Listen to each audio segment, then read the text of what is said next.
За сайн байцгаана сонсогчдоо та бүхэндээ энэ өдрийн мэндийг хүргэе. Америк нэгдсэн улсын Сан Франциско хотоос тэгшээ. Болон Япон улсын нийслэл Токио хотоос дэгийг мэдчилж байна. Дэги Японд явж байгаа. Харин тийм ээ. Токиод гоё сакура цэцгэлээд хавар болоод гоё наа. Ястай гоё үерэн таарсан биз тий. Яг хамгийн Японы хамгийн гоё үеэр таарч Тааруулж ирсэн байна. тааруулж ирсэн байна. Тэгсэн байна. За энэ удаа бит хоёр маш гоё ном сонгож авсан байгаа. Надад бол маш их таалагдсан. Энэ удаа Bill Gates-ийн бичсэн Microsoft-ийн үүсгэн байгуулагч Bill Gates-ийн бичсэн Source Code My Beginnings буюу одоо их код гэх юм уу те өөрийнхөө хамгийн хүүхэд ахуй насаад урссан ийм номыг сонгож авсан байна. Тэгээ ном маань бол цоошин энэ оны 2025 оны 2 сарын 1-нд бичигдсэн одоо ном нь гараад 2 сар л болж байгаа юм байна дөнгөж. Ийм цоошин үрж их будган хангалсан номыг сонгож авлаа. Тийм тэгээд Bill Gates маань энэ ном дээр бас олон жил ажилласан, бүр нэлийн том багаар ажилласан гэсэн байсан. Тэгээд номын төгсгөлд бас энэ ном бол зөвхөн эхлэл саатлан дахиад 2 ном бичнэ гэж амласан байгаа. Тэгээд эхний ном бол маш сонирхолтой байлаа. Яг Bill Gates-ийн хүүхэд наснаас эхлээд Microsoft-ыг хэрхэн үүсгэн байгуулсан бэ гэдэг энэ бага залуусных нь амьдралыг хүрэнсэн маш сонирхолтой өөрийнх нь бичсэн намтар байна. Би ойрд бас хоёлаа иймэрхүү дурдтал номууд бас уншааг байснаа ч хэлэхөө бас дээрэс нь хүмүүс Bill Gates-ийг ерөнхийдөө genius-тэй ерөөсөө л ингээл цоорцсон хүүхэд толгой угаасаа бүрэн цоорцсон. Тэгээд асыг азтай хүн гэж ярьдаг. Тэгээд азаас гадна бас энэ номыг уншаад ойлгосон нь бол хүүхэд насндаа бол угаасаа бүр амар шаргуу хөдөлмөрлөдөг бүр дөнгөж тэ 13, 15, 6 настай хүүхэд гэж бодохооргүй хэрсүү маш тийм хөдөлмөрчтэй хитэн шүн дараалж нойргоо суухаас ерөөсөө имэхгүй байнга тэгж ажилдаг. Тэгээ нэг хэсгээр нь бүр ярьдэн штэ. Бид нар одоо нуруу гараад ярих болно. Gates маань гэж байгаа байхгүй юу? Bill Gates-ээр ийн сар гэж байгаа байхгүй юу? Ердийн хүн байх юм бол одоо шилбэл 8 сар хийх юмыг Bill Gates 2 сард хийдэг ч гэдэг юм те. Тэр хэмжээний ихээр ажилдаг гэсэн үг те. Айгүй их ажил айгүй их тийм оо хичээл зүтгэлтэй байсан байна гэдгийг нь бас бодож аваад бас айгүй урам өгсөн тийм ном байлаа миний хувьд л. Ганцхан genius биш байсан байна гэж бодсон тий. Тий. Ингэж ажиллаж л юм амжилтанд хүрд юм бэ. За тэгээд хоёлаа ном руу орохоос өмнө уламжлалсараа подкастын хоёрын хэвэн хичээг дурдъя. Quality for your health made in Germany. Denk Pharma таны эрүүл мэндэд чанарыг Германд үйлдвэрлэв.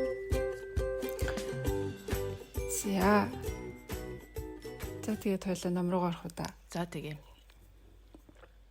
За ном маань ерөнхийдөө 10 хэдэн бүлгээс бүрддэг. Тэгээд тэгшээ бит хоёр дөрөв хаагаад хэсэгчлээ тайлбарлаад явъя. За эхний хэсэгт маань болохоор Bill Gates 13 наснаас эхлээд одоо скаутинг нэгэн клубд байхдаа нэг одоо ууланд авирдаг байсан талаар гардаг. Тэгээд зөвхөн хүүхдүүд 7 хүртэлх хоногоор ингээд ууланд хэд хоногоор гэж аялдаг байсан. Тэгээ энэ мэн юг харуулж байгаа гэхээр Bill Gates ямар эрт бие даасан, ээж аав нь бас эрт биеийн даалгасан байгааг харж болно. За тэгээд ууланд авирах хоббиноос гадна бас код бичих тухайд хоббитэй байсан байна. Тэгээд нэг 1971 он гэдэг чинь 16 настай байхдаа нэг айгүй хэцүү авиралт хийсэн байл та цастаа ууланд. Тэгээд бүр ингээд нөгөө цуг явж байгаа хүүхдүүд нь дандаа өөрөөс нь ах хүүхдүүд өөрөө ганцаараа ингээд сэтгшин шантарчих гал маш хэцүү ах үедээ жоохон анхаарлаа сарниулах гад нөгөө нүдийнх нь өмнө байгаа цастаа уулнаас тий жоохон сатаарах гээд кодны хадлаар бодож эхэлсэн. Тэгээд нэгin шинэ програмыг нэг одоо шинэ кодыг дотроо бодож эхэлсэн. Хожимо Microsoft-ийн бичсэн анхны персонал компьютерийн софтвер код байж таарсан байна. За тэгээд яг энэний эхлэлийг бол энэ 1971 онд ууланд 16 настай авирч байхдаа бичсэн тавьсан гэж энэ ном эхэлдэг. За тэгээд Bill Gates-ийн бага насны амьдралын талаар за chapter 1 эхний бүлгээс эхлээд өгүүлж эхэлнэ. Bill Gates маань багтаа Trey гэж нэрлэгддэг байсан байна. Ягаад тэгэхээр Bill Gates 3 юм байна л да. Өвөөг нь Bill Gates, анхны Bill Gates, нэг те. Аавыг нь болохоор Bill Gates 2. Тэгээ өөрөө болохоор 3 дахь Bill Gates болохоор Trey буюу ингээд 3 дахь гэдэг тийм очтой гэхүү те. Гэр бүлийнх нь бол түүнийг Trey гэж дууддаг гэсэн байна. За багасаа болохоор Gami гэд ээжийнхаа талын эмээтэйгээ их дотн байсан. Ээжийнхэн тал нь ер нь бол банкны гэр бүл, одоо эмээгийнх нь аав нь банкны захирал байсан, элит гэр бүл. Тийм болохоор эмээ нь ер нь бол багасаа янз бүрийн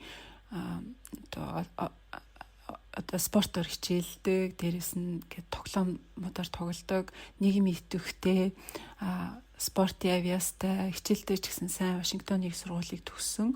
Өвөөтэй Вашингтоны их сургуульд танилцсан юм хүн байсан. За тэгээд Bill Gates болон Bill Gates-ийн эгч Кристи энэ хоёрт багаас нь их цаг зарцуулдаг. Багт нь ном их уншиж өгдөг, уншихыг зааж өгсөн. За тэгээд хагас минь гэртээ авчираад хамтдаа их хөлөг тоглоом тоглодог, зурагт үздэг ч юм уу, гольф тоглодог ч юм уу тэг хэмжлэн их тэгж ойр өссөн байна. За тэгээд Bill Gates хамгийн одоо бага насных нь дурсамжтай үед нэг бол ингээд Gami гэд тэр ээжийн хадлын эмээтэйгээ хүзэр их тоглодог. Тэр дурсамж байгаа юм л та. Тэгээ бүр 5 настайд нь Gami Bill Gates-д хүзэр зааж өгөөд ингээд хүзэр тоглодог байсан. Тэгээ өөрөө болохоор маш сайн тоглодог байсан болохоор ингээд эмээ Bill Gates-ийг байнга хождог байсан юм байна л да. Тэгэл ингээл 5 наснаас хойш ингээл хожигдол тэгсэн ч гэсэн ингээл тоглоал. Тэгээ 5 жилийн дараа 10 настайгаас эхлээд л нэг юм ингээд эмээгээ хожиж хэлсэн гэж байгаа байхгүй. Гэтэ тэр хугацаанд хүзрөөр дамжуулаад ингээд логикоор сэтгэн бодох чадвар тий анхаарлаа төвлөрүүлэх чадвар юмыг цээжлэгч гэдэг юм уу маш олон чадварыг эмээгээс суралцсан гэж бол дурсан байна. За тэгээд Bill Gates-ийн эгч Кристи болохоор айгүй сайн сурлагатай ээж аавынхаа үгэнд сайн урдаг дуулууртай юм охин байсан. Тэгэнгүүт Bill Gates түүний шал эсрэг нь буюу одоо маш агрессив, цөрүүд, өөрийн гэсэн ертөнцтэй тийм хүүхэд байсан. Бүр ямар сайндаа ээж нь Bill Gates-ийг цэцэрлэгт оруулах үед нь цэцэрлэгийн багш нарт нь ихчээсээ шал өөр хүүхч үү гэж анхааруулж оруулсан байдаг. За тэгээд Bill Gates болохоор ингээд багасаа нэг эмийн уншихыг заагаад өгсөн болохоор унших дуртай, тэгээд математикт дуртай. Гэхдээ бусад юмнууд нэг дуртай биш. Спорт ч юм уу, урлаг ч юм уу, гоё бичих гэдэг ч юм. За тэгээд багш нарын хэлж байгаа үгийг бол бүр сонсдоггүй ийм жоохон хэцүү төрлийн хүүхэд байсан байна. За Bill Gates-ийн ээж аав хоёр нь болохоор хоёулаа Вашингтоны их сургуулийг төгссөн. Вашингтоны их сургууль байхдаа танилцсан байдаг.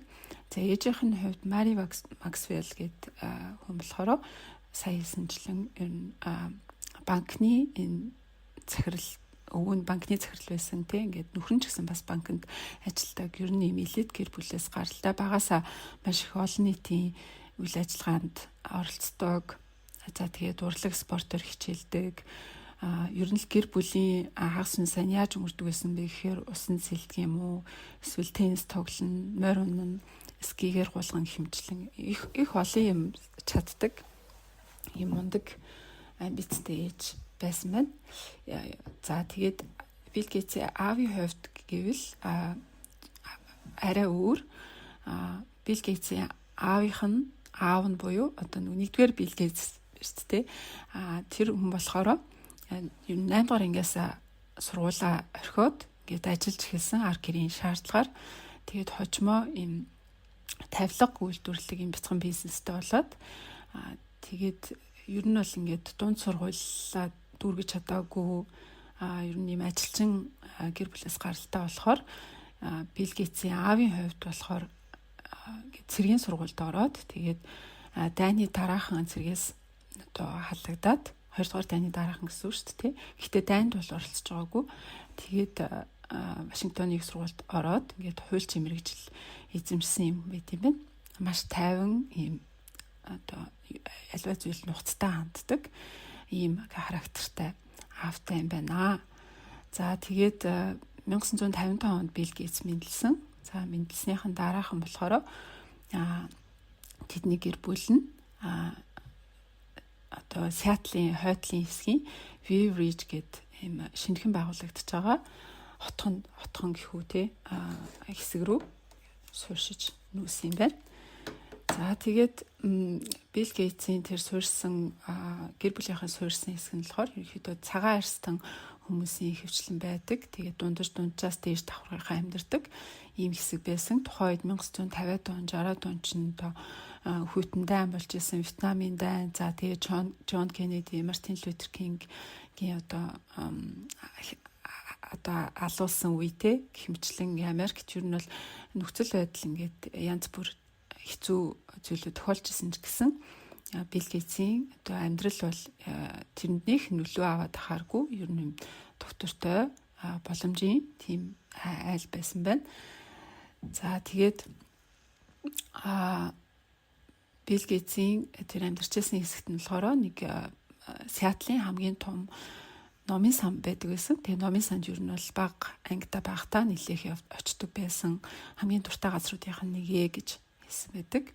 За Билл Гейтсийн ээж нь болохоор ер нь элит гэр бүлээс гаралтай тий одоо ёс заншлыг чухалчилдаг, гэртээ маш их дүрм журам их гаргадаг. Гэтэл Билл Гейтс болохоор ер нь бол дүрм журмыг нэг дагах дуртай биш, жоохон зөрүүд тийм хүүхэд байсан. Тэгтээ нөгөө багасаа уншиж сурсан, маш их ном уншдаг тийм толгой сайтай хүүхэд байсан болохоор ингээд бага ингээд орсон ч гэсэн сургууль нь өөрт нь нэг л юм сонирхолтой санагдал.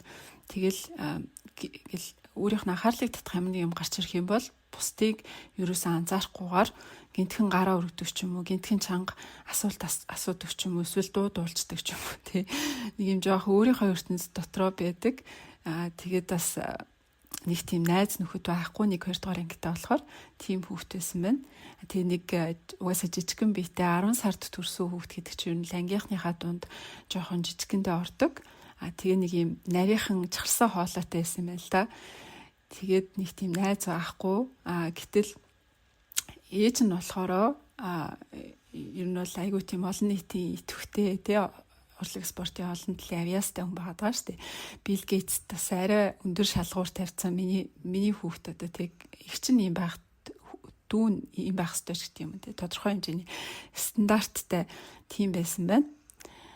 За тэгээд 1963 онд Билл Гейтс 2 дугаар ангиа төгсөх үед ээж нь одоо ихчтэй Билл Гейтсийн ингээд хоёулангийн цуг одоо нөгөө Лос Анжелес руу Диснейленд руу ингээд авч явсан юм аялал хийсэн. Тэгээ тэр үедээ болохоор тухайн үед 2 дугаар ингээд өнгөрч төгссөн байсан. Тэгээ тэр ихчтэй цуг энэ замын аялал хийж авах үедээ машинаар аялж авах үедээ гээд явсан газар болгоныхоо тэмдэглэлийг хөтлөнө. Газар орны байдал ямар соёлтой байна, ямар цаг ууртай байна. За хүн ам нь яасан байна, эдийн засгийн онцлог газрууд нь хэмжлэн тийм тэмдэглэл хөтлж явна гэд.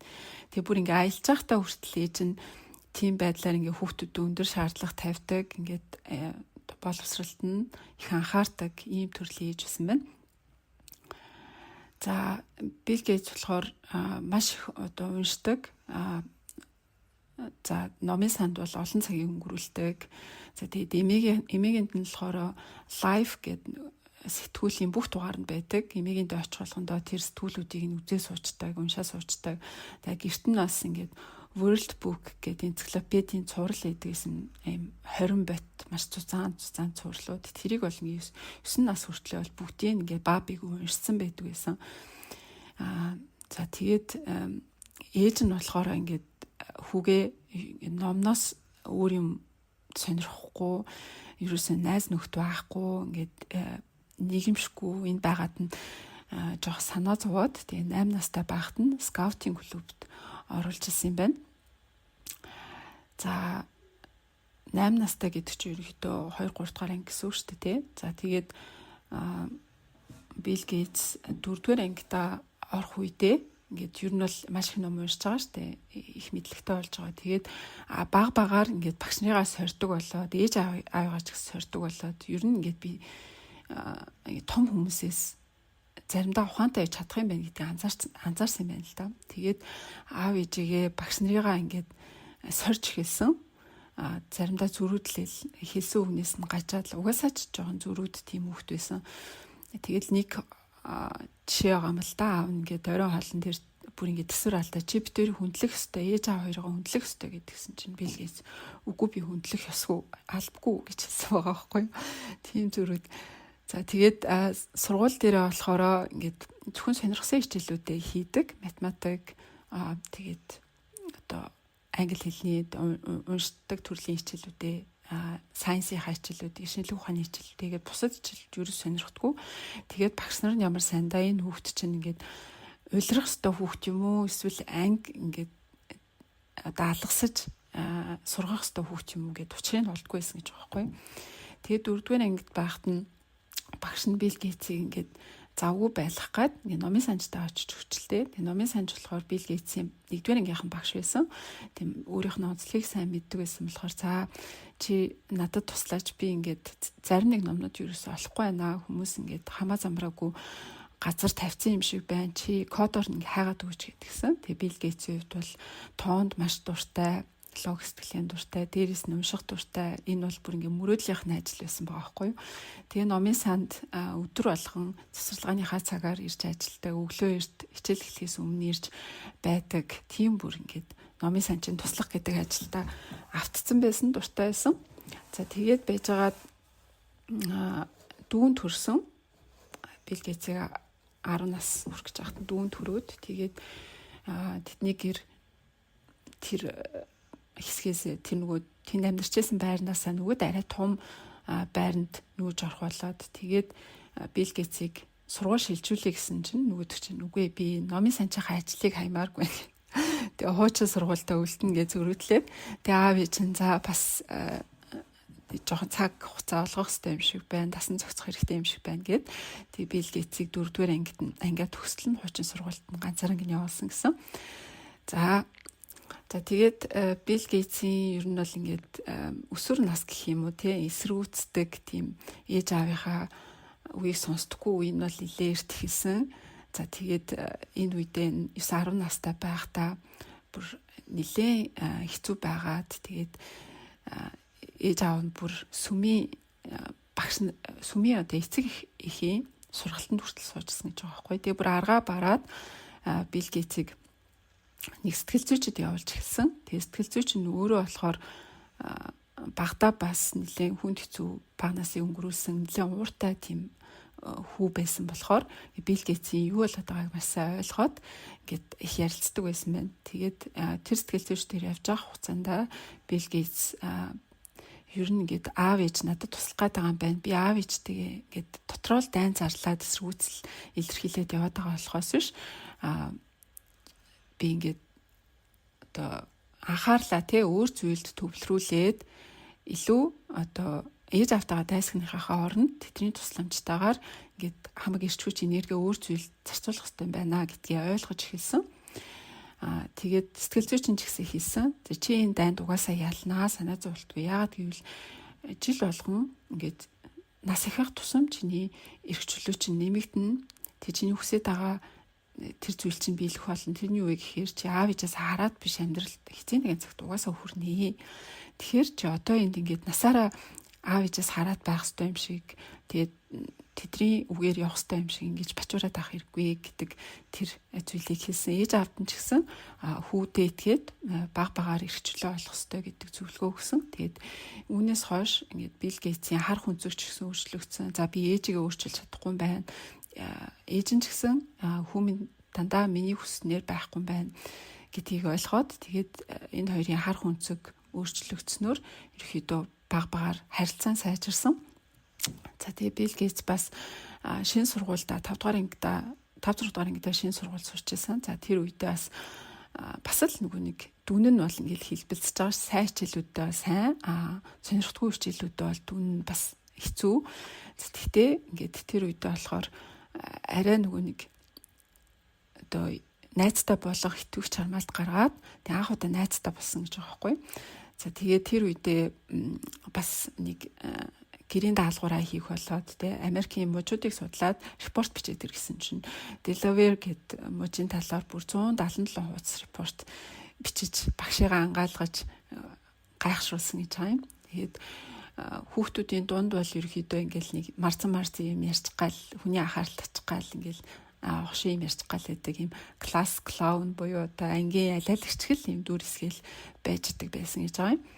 Гэхдээ Билл Гейтсийн дотор бол ингээд маш тийм их мэдлэг мэдээллийг олж авах чинь хүсэлтэй. Тэнийг ингээд анхаарлаа төвлөрүүлэхээр маш сайн анхаарал төвлөрүүлж чаддаг тийм хүүхд нуугдаж байсан. За тэгээд сайн найзтай болсон байсан. Тухайд бас ээж аавтайгаа бас харилцаа нэлээд гайгүй болж ирээд тэгээд ээж аавынхын хувьд бол одоо нэг ээж нь уг нь бол гэртээ суудаг гэж байсан. Гэхдээ өөрөө амбицтай эмэгтэй. Тэгээд Билл Гейтсийг 5 дугаар ангид орох үед нь одоо олон нийтийн одоо сайн дурын ажил хийдэг байснаа бүр болоод ингээд тушаал дэвшээд нэлийн том компаниудын ингээд төлөөллийн удирдах зөвлөлд менежментийн ажлууд хийдэг болсон байна л да. Ээжийнх нь карьер ч гэсэн өсөөд аав нь уусаа мундаг хуульч хүн ерөөхдөө Сиэтл гээд тэр хоттой нэлээ элит гаралтай хүрээлэлтэй болцсон байсан. Тэг гэртээ их парти цуглаан хийдэг байсан байна л да. Тэг хагас амтсан болгонд ерөөхдөө Сиэтл мужийн янз бүрийн сонирхолтой мундаг мэрэгчлээ хүмүүс гэрт нь ирж одоо парти тий уулзалт хийдэг байсан. Тэгээ тэр үед нь Билл Гейтс сонирхолтой хүмүүстэй ингээд яриа хөөрөө өрнүүлж чаддаг. За тэгээд тэр хүмүүсээс бас их юм суралцдаг. Өөрөө ч гэсэн би том болоод ийм хүмүүс шиг одоо шинжлэх ухаанч тархиа өөрийнхөө ухаанаа ашиглаж хэцүү асуудлыг шийддэг тийм хүн болохын сон гэсэн тийм мөрөөдлийг тээж эхэлсэн байгаа юм. Тэгээд аав ээжийнх нь хувьд ч гэсэн ингээд тийм 10 элит гэр бүлтэй ер нь бол 100 болгон ингээд лагерт цуг гардаг. Тэгэнгүүтээ ингээд хитэн 7 хоног байх үедээ ингээд янз бүрийн тэмцээн уралдаан гэр бүлүүдийнхаа дунд зохиодог. Тэгээд нэг сонирхолтой уламжлал нь болохоор хүүхдүүдээ нэг нэгнийхээ гэр бүлүүд рүү ингээд орой ол идүүлэхээр явуулчт юм байна л та. Тэгээд тэр найзуудынхаа одоо гэр бүлүүд рүү хүүхдүүдээ явуулчихар чинь хүүхдүүд нь очиод ээж аавынхаа найзуудтай ингээд орой ол идэнгээ ярьж сурах нь шүү дээ. Тэгэхээр Билл Гейтс бүр ингээд бага наснаасаа том хүмүүстэй яриа хөрөөрнүүлж сурсан тэр чадвар нь ингээд төлөвшөж эхэлсэн юм байна л да. Тэгэхээр нөгөө нэг анх номын ихэнд гарч ирсэн бүр багаасаа ингээд бие даацсан тэр чадвар нь болохоор бас ээж аавынх нь хүчин зүтгэлийн үр дүнд бий болсон юм байна. За тэгээд Билл Гейтс 6 дугаар анги төгсөх үед нь аав ээж нь за ер нь ингээд миний хүүд сургуулийн жоохон амархан байгаад ах шиг байна. Өөрийнх нь оюун ухааныг илүү сорих илүү одоо чаленж хийхтэй тийм сургуульд нь оруулах зүгээр юм байна гэд өөрсдөө хэдийгээр улсын сургуулиар өсөж хүмүүжсэн боловч аавтаа зориглоод хүүгээ хувийн сургуульд Lakeside гэд нэртэй хувийн сургуульд илгээхээр болсон байгаа. За тэгээд Билл Гейтс Lakeside гэдэг энэ хувийн сургууль 7 дугаар ангиас анх хийж сурдаг. Энэ хувийн сургууль нь болохоор ерөнхийдөө зөвхөн хөвгүүдийн явдаг хөвгүүдийн сургууль байсан. За тэгээд Сиэтл хотын ерөнхийдөө чинэлэг мөнгөтэй айлуудын хүүхдүүд явдаг тийм сургууль. Энд ч дунд сургууль болон ахлах сургууль энд ч төгссөн байгаа.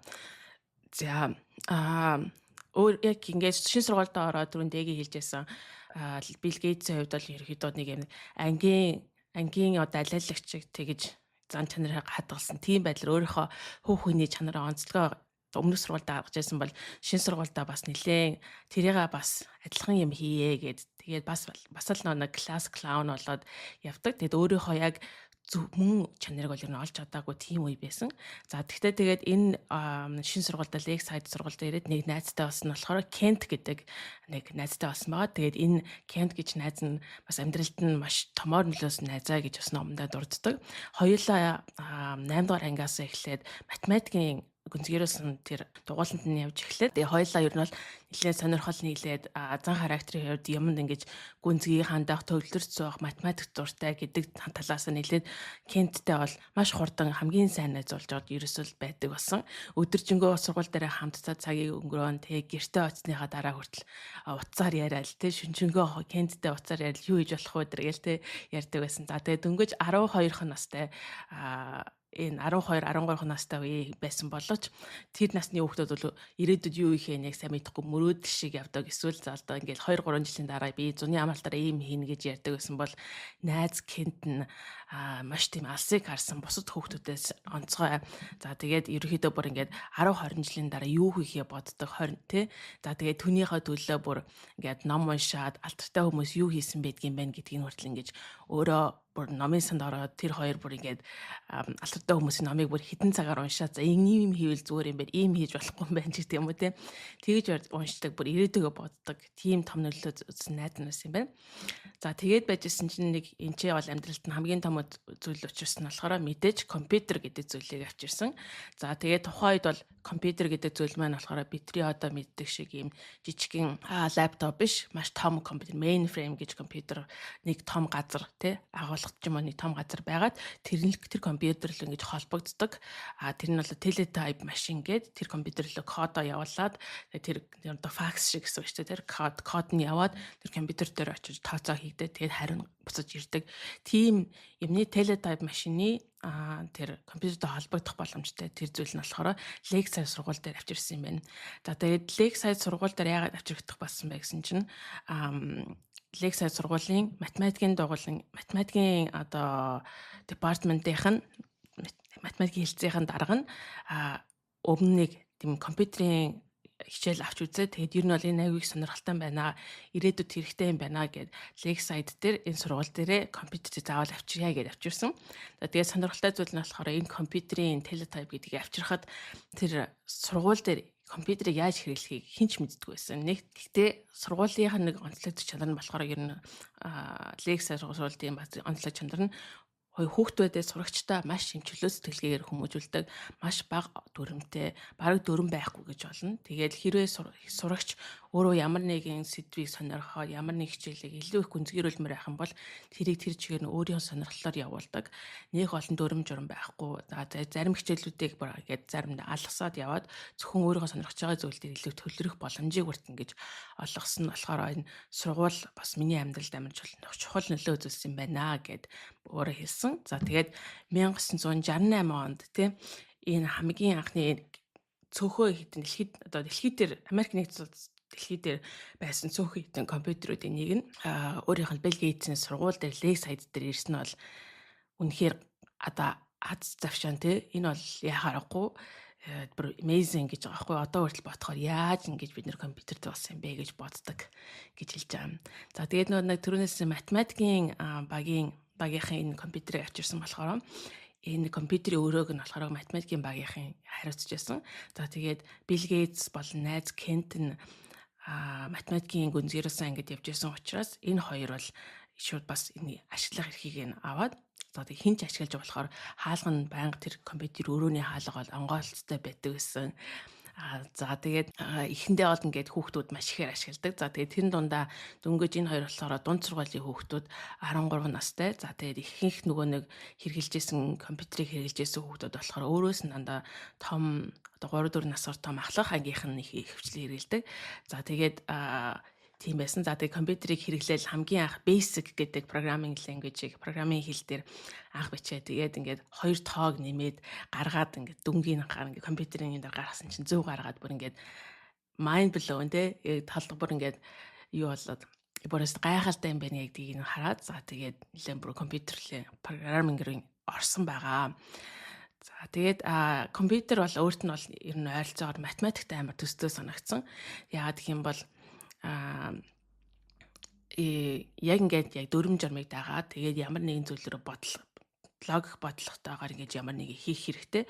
За түүнээс гадна математикаас өшөө дахиад илүү өөрт нь санагдсан зүйл нь болохоор зөвхөн логик бодлогоос гадна цаашдаа бүр ингээд ямар нэгэн том бодлогыг жижигхэн болгож ингээд жижигээр хэсэглэж байгаа. За тэрийг нь яаж хэрхэн бодох гэдгийг бол харуулах. За түүнээс гадна маш тийм нарийн алдаа юуст нэгж гаргаж болохгүй. Нэг цэг ч юм уу, нэг таслал, нэг үсэг, нэг оронтой тоод, нэг тийм зай ингээд алдаа гаргаад бичгэл компьютер ажиллахгүй тийм. Тэгээ яг бүр ингээд нарийн тийм нарийн сууж ээж ингэж хийж гаргадаг зүйл нь бол өөрийнх нь характер болон таалагдсан. Тэгээд Кент Билл Гейтс хоёр бол ерөөхдөө энэ группт хамгийн залуугаараа ороод ярьсан гэж хэлсэн. За тэгээд эхний хэсэгтээ бол ингээд олон сурагчид энэ компьютерийг өөрөө хэрэглэдэг байсан боловч сүүл рүүгээ сурагчдынхаа сонирхол нь бураад буцаж яваа. За энд донд бол Билл Гейтс, найз Кент, за Пол Аллен, Рик гээд энэ дөрвөл ерөнхийдөө хамгийн их ингэж компьютерийг өөрөө хэрэглэдэг болоод сүүл рүүгээ дөрвөлээ хэрэглэдэг байсан учраас найзууд болсон. За Пол Аллен бол дараа нь гарна Microsoft-ыг хамтдаа байгуулсан найз нь ингэж 12 настайдаа энэ танилцчихсан юм байна. Тэгээд тухайд болохоор Пол Аллен 3 насаар дээшээ тэгээд ахлага ингээд байсан. Тэгээд 15-тай Билл Гейтс бол 12-тай байсан. Ийм тэгээд Пол Аллен, Рик хоёр бол ахлага ингээд суучд учраас ерөөхдөө илүү өөрсдөө нэг Кент Билл Гейтс хоёроос амар кул гэж гаргадаг. Тэгээд юмыг ингээд заадаг тий. Та нар үгээр нь байх хэрэгтэй ч гэдэг юм ярьдаг. Тийм байсан байгаа.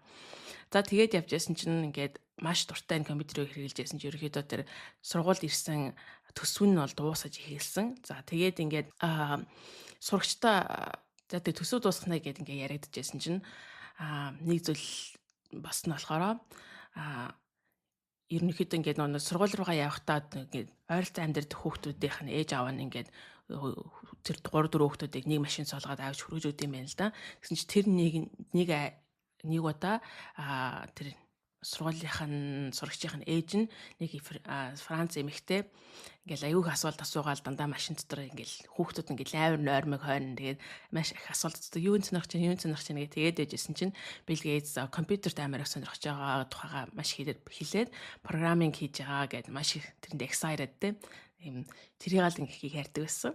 За тэгээд байжсэн чинь яг юу болсон бэ гэсэн чинь энэ Франц эмэгтэй ээж хүн болохоор явж өөрөө тийм компани байгуулсан. Тэр нь болохоор Computer Center Corp гэдэг time sharing буюу одоо нэг mainframe энэ хүн болгоны компьютертэй байгаагүй шүү дээ тий. Компьютер бол юм томоо тийм өрөөд үрсэн тийм юм. Тэгээ тэрийг бол хүмүүс цагаар хувааж авдаг байсан. Тэгээ тэр бол time sharing гэж цаг хуваадаг тийм компани байгууллаад Seattle хотод шинээр байгууллага хөрөнгө оруулалт босгоо явж байгаа. За тэгээд нөгөө нэг Билл Гейтс энэ компьютер таймер дуртайг сонсоод харин сургууль дээрх компьютерд ирсэн төсвөн дуусч байгааг нь мэдээд тэгвэл энэ чинь санал тавьсан болохоор сургуульд санал тавьсан болохоор за энэ сургууль дээр компьютер ингээ хийж байгаа сурж байгаа хүүхдүүдийг манай дээр ажилуулаач. Харин оронд нь би үнэгүй цаг өгье тий time share гэж штэ цаг хуваадаг болохоор үнэгүй цаг өгье гэдэг тэр саналыг сургуулийн захиргаанд тавиад тэгээд энэ чинь нөгөө сургуулийн цаг нь дууссан байсан учраас Пол Аллен, Кент, Рик, Билл Гейтс болон бусад хэд хэдэн сурагчид энэхүү эмэгтэй байгуулсан цоошин байгуулсан тэр компьютер дээр очиод бүх софтверуудыг сетап хийх. За тэнцээ баг өдр тий одоо алдаа гаргасан зүйлийг нь олж харах их мэдлэн ажлуудыг хийсэн. Ерөнхийдөө болохоор тэр компьютер дээр очиод ингээл программинг хийгээл тэгэл ерөөсө баг олгол ингээд алдаа компьютерийн программын алдааг болоод цаад нөгөө нэг компьютерийн үйлдвэрлэгч рүү явуулдаг тийм зүйлийг хийсэн. За тэгээд тэр нь бол өөрийнх нь хувьд бол маш том одоо амьдралд нь нөлөө үзүүлсэн зүйлээ гэж бас хийж байгаа байхгүй юу. Энэ байгаагүй байх юм бол миний нөгөө нэг 10,000 цаг гэдэг зүйл байхгүй байсан гэж байгаа. Та бүхэн бас нөгөө нэг өмнө бидний бас номон дээр ярьж байсан байх. Malcolm Gladwell-ийн Outliers гэдэг номон дээр хүртэл Билл Гейтсийг өөрийг нь жишээ болгон дурдсан байдаг. За тэрэн дээр юу гэдэг вэ гэхээр хин нэгэн ямар нэгэн тийм том одоо скил чадварыг одоо өөрийн юм шиг авахын тулд ямар ч одоо зүйлэж болно. Тэ хийл тоглох ч гэдэм үү, усан сэлэх, эсвэл компьютер дээр суух, эсвэл менежмент хийх гэдэг зүйлийг хийхин тулд ямар нэг скиллийг өөртөө шинжлэхийн тулд 10,000 цагийг яг ингэж практис хийгээд яг тэр нэгэд автах хэрэгтэй гэдэг. Тэгээд Билл Гейтс өөрөө хэлж байгаа болохоор энэ компани C-Cubed гэдэг энэ компани бол мэдээж яг би 500 цагийг сургуулийн компьютер дээр хийсэн байж магадгүй. Үлдсэн 9,500 цагийг болохоор энэ C-Cubed гэдэг компани дээр очиж хийсэн. Энэ бол угаасаа миний тэр 10,000 цагаар хийсэн компани байсан гэж өөрөө хэлдэг. За яаж хийсэн бэ гэхээр ингээд 1968 онд гэдэг чи одоо дөнгөж 13 настай Билл Гейтс бүр компьютерд аймаар дурлцсан. Тэгээд ингээд орой ингээд гэртээ унтчихсан нэг өдөр шин бодчихсан 10 цаг явагдаж байхгүй хүүхд унтгаа. Тэгээд ерөөс толгоонд нь компьютерын програм л ингээд яваад байгаа. Аймаар дурлцсан тэрнтэй. Гэснээр гівэнд би цонхоороо гарыг гэрийн цонхоор ингээд гэрийн цонхоор нууцаар гараад тэн чинь шүнд автобусанд суугаад тэгээд нөө CQ-бэд гэдэг компани дээр очиод тэн чинь угаас нөгөө юу н ажиллахгүй байгаа шүү дээ. Хүмүүс нь байхгүй гэрлэг харцсан. Тэр хоорондоор нь шин очиж шинжэнгөө код бичдэг. За тэгээд шөнийн 2 3 цаг хүртэл хамгийн сүүлийн автобусанд цогоо буцаж гэртээ хайрдаг. Тийм байдлаар бүр ингээд өдөр болгон ерөөсөө тэгээд өдрийн цагаар бас очиж суун тий гэртээ орой хоол идэж ингэж нууцаар гарч дахиад шинжэнгөө суудаг. Тэгээд хичээлдээ анхаарахгүй энэ програмн дээр бүр амар анхаардаг байсан. Тэгээд нэг хэсэг нь болохоор ингээд Кент Рик хоёр нь болохоор ингээд ерөөхдөө өдөржингөө сууж агаад гэрлэгээ харцдаг. За тэгээд Пол Аллен, Билл Гейтс хоёр болохоор ерөөхдөө үлдээд CQ гэдэг компани дээр програма бичээд ингээд тэрэндээ бүр дурлцсан. Тэгээд суугаад улам их илүү суудаг байсан. За тэгээд гэсэн чинь нэг удаа бүр нөгөө тэр үед чинь болохоор YouTube ч гэж ерөөсөө огтхонч байхгүй. Тэгээд интернет эдэр гэж байхгүй. Хин нэгэн заах юм байхгүй. Компьютер гэдэг зүйлийг болохоор цоош шинээр нэгдсэн зүйлээс учраас хэрэгэлдэг хүн байхгүй. Тэгээд гарын авлага, ном дэвтэр гэж баг байхгүй. Тэгээд багш гэж байхгүй. Тийм үед өөртөө бие даагаад бүх юм хийсэн байгаа байхгүй. За тэгээд компьютерийг хэрэгэлдэг, програмыг бичдэг хэдхэн газрууд нь болохоор мэдээж том улсын байгууллагууд байна. Ялангуяа цэрэг зэвсний хүчний улсын байгууллагууд.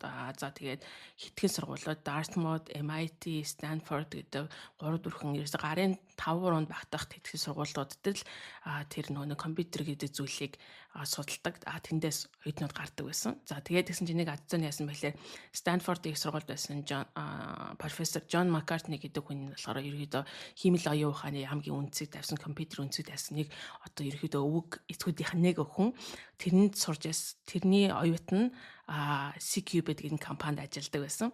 За тэгээд өөрөөр хэлбэл энэ компани тэгэхээр бас цөөх идэхэн компьютерийг яаж ашигладаг гэдгийг мэддэг тийм бүтэн цагийн ажилтнтай байсан. За тэгээд тэр хүмүүсээс бас Билл Гейтс болон Пол Аллен яаж код бичдэг, яаж зүйлийг сурсан. За тэгээд нэг хөөрхөн жишээ нь болохоор бүр ингэж яахгүй ямар ч нэг гарын авлага гэдэг яахгүй заавар гэж юу ч яахгүй те.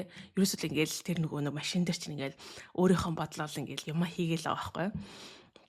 За тэгсэн чинь тэр нь яасан бэ гэхээр нэг орой ингээд бүх нөгөө тэр CQ-бэд компани инженерүүд ингээд явцсандын дараа тэр хоёр сууж яасан чинь хогийн савн дотроос нөгөө нэг ажилчдынх нь ноорог дэвтрийг нь олж авсан. За тэгээд тэрнээс хойш ерөөсөө байнга баг орой болгоо хогийн сав ухаал тэгээд бүр ингээд хашааны гадаа гаргацсан байгаа ажилт нь ингээд цэвэрлээд явцсан байгаа бүр ингээд том дамстер гэж хогийн сав бүтэн пошиг тэрнлүү ингээд Билл Гейтс орж агаад Пол Аллен өндөр болохоор өргөөд тэгээ Билл Гейтс ингээд хогийн сам дотор ингээд орлоод бичиг цаасан гэж хайгаад тэгээд тэрнээс нь ингээд сурдаг байсан гэж байгаа. Тэгээд бүр ингээд тэдний бичсэн тэр гой кодуудыг болоод ингэж код бичдэг юм байна гэд тэ тэгэж ингээд сурдаг байсан. За тэгээд түүнээсээ гадна бас өөрөө бас ингээд илүү тоглоом мэдэр бичигээл тэ тоглоом мэдэр бичиж үзэл одоо дайны тоглоомтер гिचж үзэл 13 настай хөхөө тэр машин болохоор компьютерийн машин болохоор хагас сая долларын үнэтэй тийм машин дээр ингээд өөрийнхөө шүнжэнгөө ингээд юм хийгээл ингэж байдаг байсан юм байна. За тэгээд байжсэн чинь нэг зүйл нь момент авсан нь болохоор CQ гэдэг компани болохоор энэ хүүхдүүд хэрэггүй болсон. Яагаад гэх юм бол өмнө нь болохоор нөө баг алдаа олдог байсан бол тэр нь олох шаардлагагүй болоод за тэгээд энэд бол ингээд 100 одоо 12 сараас эхлээд 100-ны амралт хүртэл ажиллаж байсан боловч 100 бол та бүхэн энэ CQ дээр ажиллах хэрэггүй болоо тэгээд ажиллаж чадхаа байсан. За түүнийхэн оронд бол 1969 оныхоо 100 компьютергүй хамгийн анх удаа нөгөө нэг түрүүн дэгийн хамгийн их номдоо эхэлжсэн 13 настай хүүхэд хайкинг одоо ууланд авирах тэр зүйлд бол нэлээд аюу гоё санагдаад зунжангаа гоё ууланд авирч олон гоё одоо зүйлээр скаут болоо. За тэгээд ер нь ууланд авирах гэдгийг нэлээд дурлж ирсэн тийм цаг байсан. За тэгээд байжсэн. За тэгээд сургуульч эхэллээ. За тэгсэн чинь нөгөө нэг сургууль дээр болохоор ерөөхдөө өөрийгөө ойлгосноор Кент гэдэг нөгөө хамгийн сайн найз нь маш онц сурлагатай сайн байсан. За тэгээд ингээд сургуулиудыг хүүхдүүдийг нөө шалгалтанд бэлтгэгээд ингээд группээр нь хуваарчдаг юм байна л да. Онц сургалтууд нэг хэсэгт нь бэлдээд за Жон таараа сургалтын хүүхдүүд нэг хэсэгт бэлддэг. Тэгсэн чинь Кент нь болохоор угаасаа элит нөгөө нэг дуртай юм хийж болдог онц сургалтын хүүхдүүдийн групп руу орсон. Тэгсэн чинь өөрийнх нь хамгийн сайнаас нь орчих жоохоо. За дээс нь Билл Гейтс болохоор угаасаа хараас муу сургалттай хүүхдүүдэд сурдаг сурталгын тэр заал руу явуулчих юм. За тэндээс ингээд гайхаад би уг нь өөрийгөө амар ухаантай гэж бодсон чинь намайг ингээд ийм хүүхдүүд дүр явуулчлаа гэж бас өөрөө тухайдаа гайхаж байсан. За тэгээд байж исэн чинь математикийн тэр дүүргийнх нь дөрвөн мужийн хэмжээнд болдог тийм математикийн шалгалт ийм тэмцээн болдог. За тэрэн дээр нь ингээд ерөөдөө ахлах сургуулийн хүүхд оролцох хэрэгтэй байсан боловч Билл Гейтс математикт дуртайсан учраас бас оролцоод тэгсэн чинь нэлээд сайн оноо зөвхөн өөрийнхөө насандаа ч биш бусад насны хүүхдүүдэд нийлүүлэхэд ч гэсэн хамгийн нэгдүгürt нь бичигдэхээр тийм сайн оноо авдаг. Тэгээд байжсэн чинь нөгөө нэг ангийн алиас албатай байсан Билл Гейтс чинь ийм сайн оноо Билл Гейтс ч ухаантай юм биш үү гэж босод хүүхдүүд бас ингэж харж эхэлсэн. Тэгэнгүүт өөрөө юу гэж бодсон бэ гэхээр математик гэдэг бол ерөөдөө бүх шинжлэх ухааны суурь шинжлэх ухаан би яг математикийг чадчихвал энэ логикоо босод хичээлдээ хийгээд би ер нь босод хичээлийг ер нь чадах юм шүү гэж анх удаага амьдралдаа анх удаага би ер нь сургуультаа сайжраад хичээлээ сайжруулах боломж байгаа юм биш шүү гэж анх удаага энэчнээс ажиллаж ирсэн. За тэгээд яг ингээл нөгөө нэг математикаа яаж хийдэг шиг ингээд хийгээд эхэлсэн чинь дөнгүүд нь ч гэсэн нөгөө сайжирч эхэлсэн. Өөрөө түрүүнд хэлдэгий бас хэлжсэн. Тэгээд төвлөрөх маш сайн чадвартай ямар нэг юмдээ төвлөрөхөөр бүр ингээд яс төвлөрөөд тэрийгээ бүр юмных нь ард нь гартал ингэж хийдэг тийм хүн байсан. Хүүхдээс учраас бүх зүйлүүдийг ерөөдөө хийх боломжтой болсоо тэгээд дүнгууд нь ч гэсэн нэлээд сайжирч эхэлсэн байгаа. За тэгээд хичээлдээ төвлөрсөн энэ жил бол ерөөдөө бас дахиад сургуулийнх нь бас нэг онцлог байсан ч юм уу. Lakeside гэдэг энэ сургуульд бол багш нар нь бол дандаа тийм амьдрал дээр яг тэр өөрийнхөө салбарт амьдрал дээр туршлагатай тийм том инженерүүд ч юм уу нээлт хийсэн хүмүүс бүр патенттай хүмүүс ч юм уу дандаа их ирдэг байсан.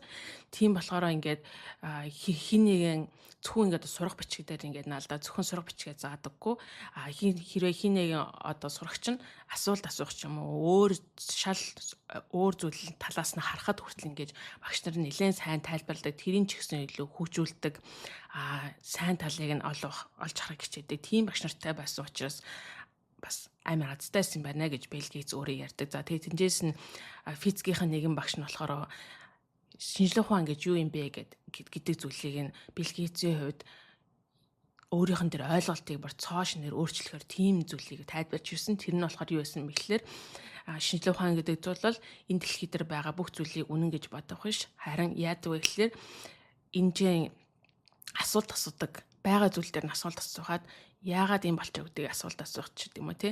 За тэгээд өөрөөр хэлбэл тэгжээж шинжлэх ухаан болон босод ингэж дэлхийн урагшилт юм а гэдэг зүйлийг тайлбарлахад бол Билл Гейтс бол ямар гоё юм бэ гэж бодоод би ер нь шинжлэх ухаанч болох юм байна, scientist болох юм байна гэж ингэж ер нь боддог байгаа. За тэгээд хичээлэн сайжирсан ингээд явж байсан. За тэгээд нөгөө нэг Кент гээд хамгийн сайн найз нь болохоор нэлээд нөгөө нэг бусад үеийнхээ хүүхдүүдээс илүү алсыг харсан том хүн шиг сэтгэдэг гэж ярьж ирсэн шүү дээ тий. За тэгээд Кент ингэж юу хэлсэн бэ гэхээр ер нь бол энэ программинг гэдэг зүйлээр бид нэр компьютер код бичих программинг гэдэг зүйлээр мөнгө олж олох юм биш үү гэж итгэсэн.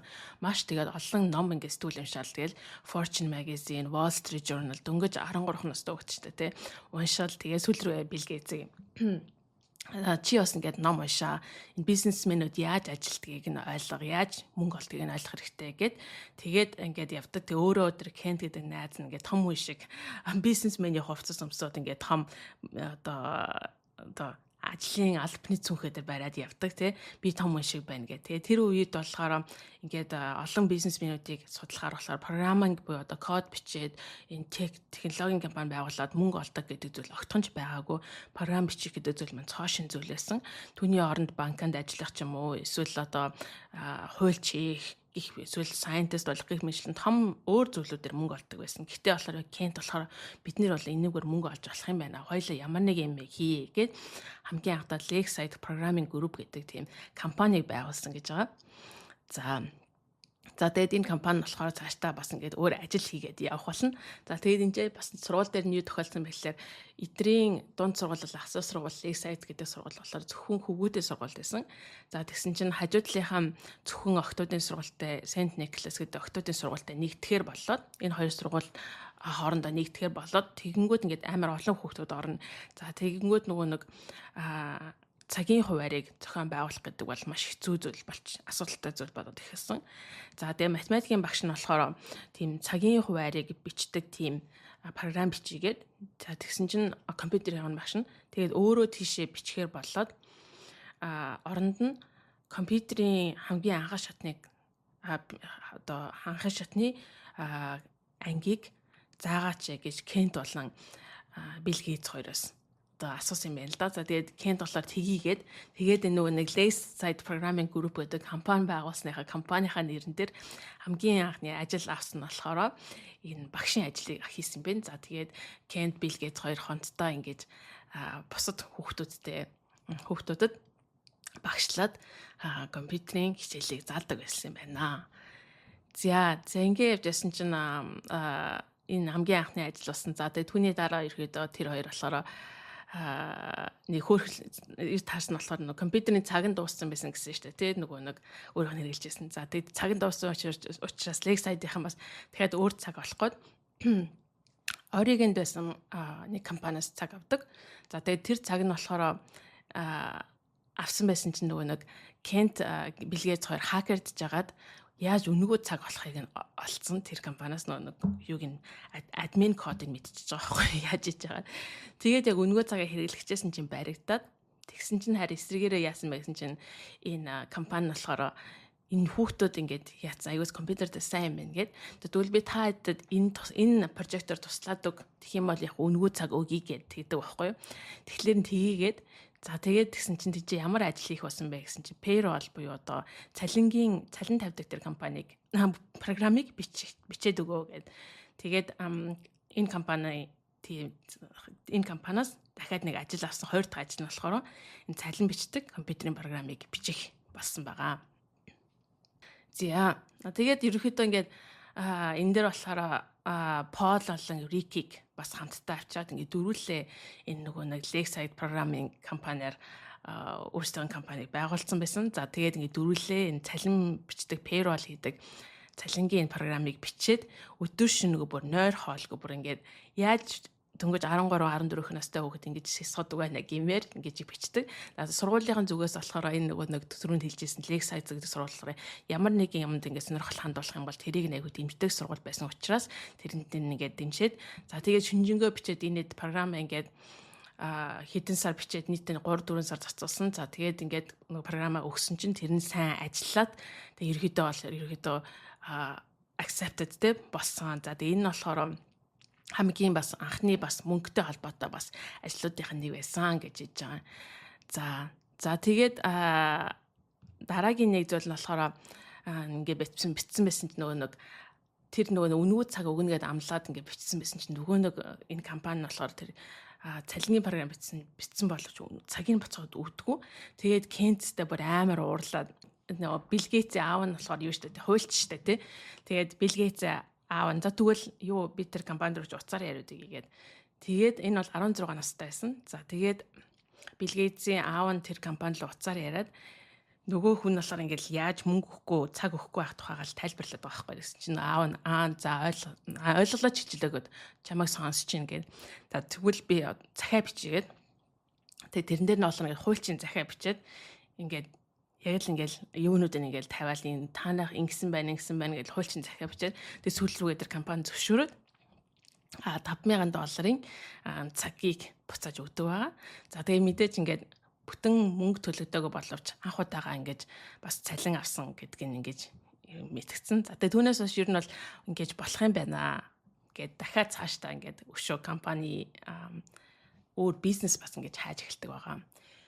За тэгээд өөр компани ингээд бизнес хайгаад явж байсан чинь бас дахиад нэг юм болохоор автомашины трафик буюу одоо хэр зэрэг машин нэг гудамжаар өнгөрч байгааг нь тоолох тийм боломжтой тийм бас нэг прожектыг бас олж авдаг. За тэгээд тэгсэн чинь энэ бол нэлээд гараа ажиллагаатай зүйл байсан учраас өөрсдөө нөгөө нэг тэр юуг нь олоод том ажлыг нь аваад Кент болон Билл Гейтс нөгөө нэг бага ангийнхаа арай нөгөө нэг өөрсдөөс одоо бага ангийн хүүхдүүдийг саб контрактор буюу доор нь хайрлаа тэр эдэгээр нь гар ажиллагааг нь хийлгээд өөрсдөө том ингээд прожектууд нь хийдэг болоод бүсүүлрэг нөгөө нэг Lakeside programming бизнес чинь бас нэлээд ингээд нийлээ явдаг. За тэгээд нөгөө октодын сургуультай энэ сургууль нэгдсэн учраас Билл Гейтс болохоор драмагийн одоо жүжигийн ангид илсээд октодтой танилцах гэдэг ингээд явдаг. Тэгсэн чинь Кент гэдэг найз нь болохоор уулан давиралтад нэлээд сонирхолтой болоод тэгээд бүр их сургуулийн хажууд байдаг Вашингтоныхоо их сургуулийн уулан давиралтын хичээлийг хүртэл авч ингэж хийдэг байгаа.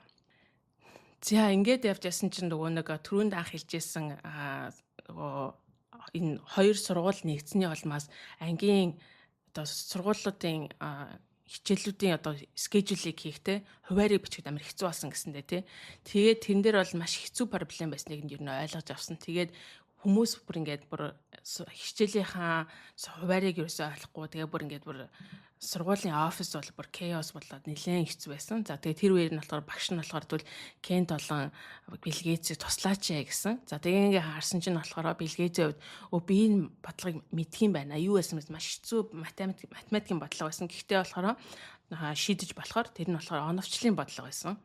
За тэгээд би ер нь том аргыг олчлаа гэд ингээд би явж исэн чинь нөгөө математикийн багш нь гів гэнэт дөнгөж энэ дээр хамтдаа ажиллаа байжсэн чинь онгоцны ослоор нас орчдөг байгаа. За тэгээд тэр үед нь бол мэдээж Билл Гейтс маш хүн дээр туссан анх удаага ингэж ойр дотных хүмүүс нас орсон. За тэгээд ингээд нөгөө нэг энэ хичээлийн хуваарийг тавих програмыг бичих хөнгөө болсон. За тэрэн дээр нь сургуулийн захиргаанаас болохоор Кент болон Билл Гейтс болохоор бүр цаг $2.75 цагийн ажил өгөөд за тэгээ та хоёр энийг дуусгаа яаж иж байгаа. Тэгэхгүй бол одоо ингээд дараагчийн улирал эхлэхэд амар хэцүү технэ гэдэг байгаа.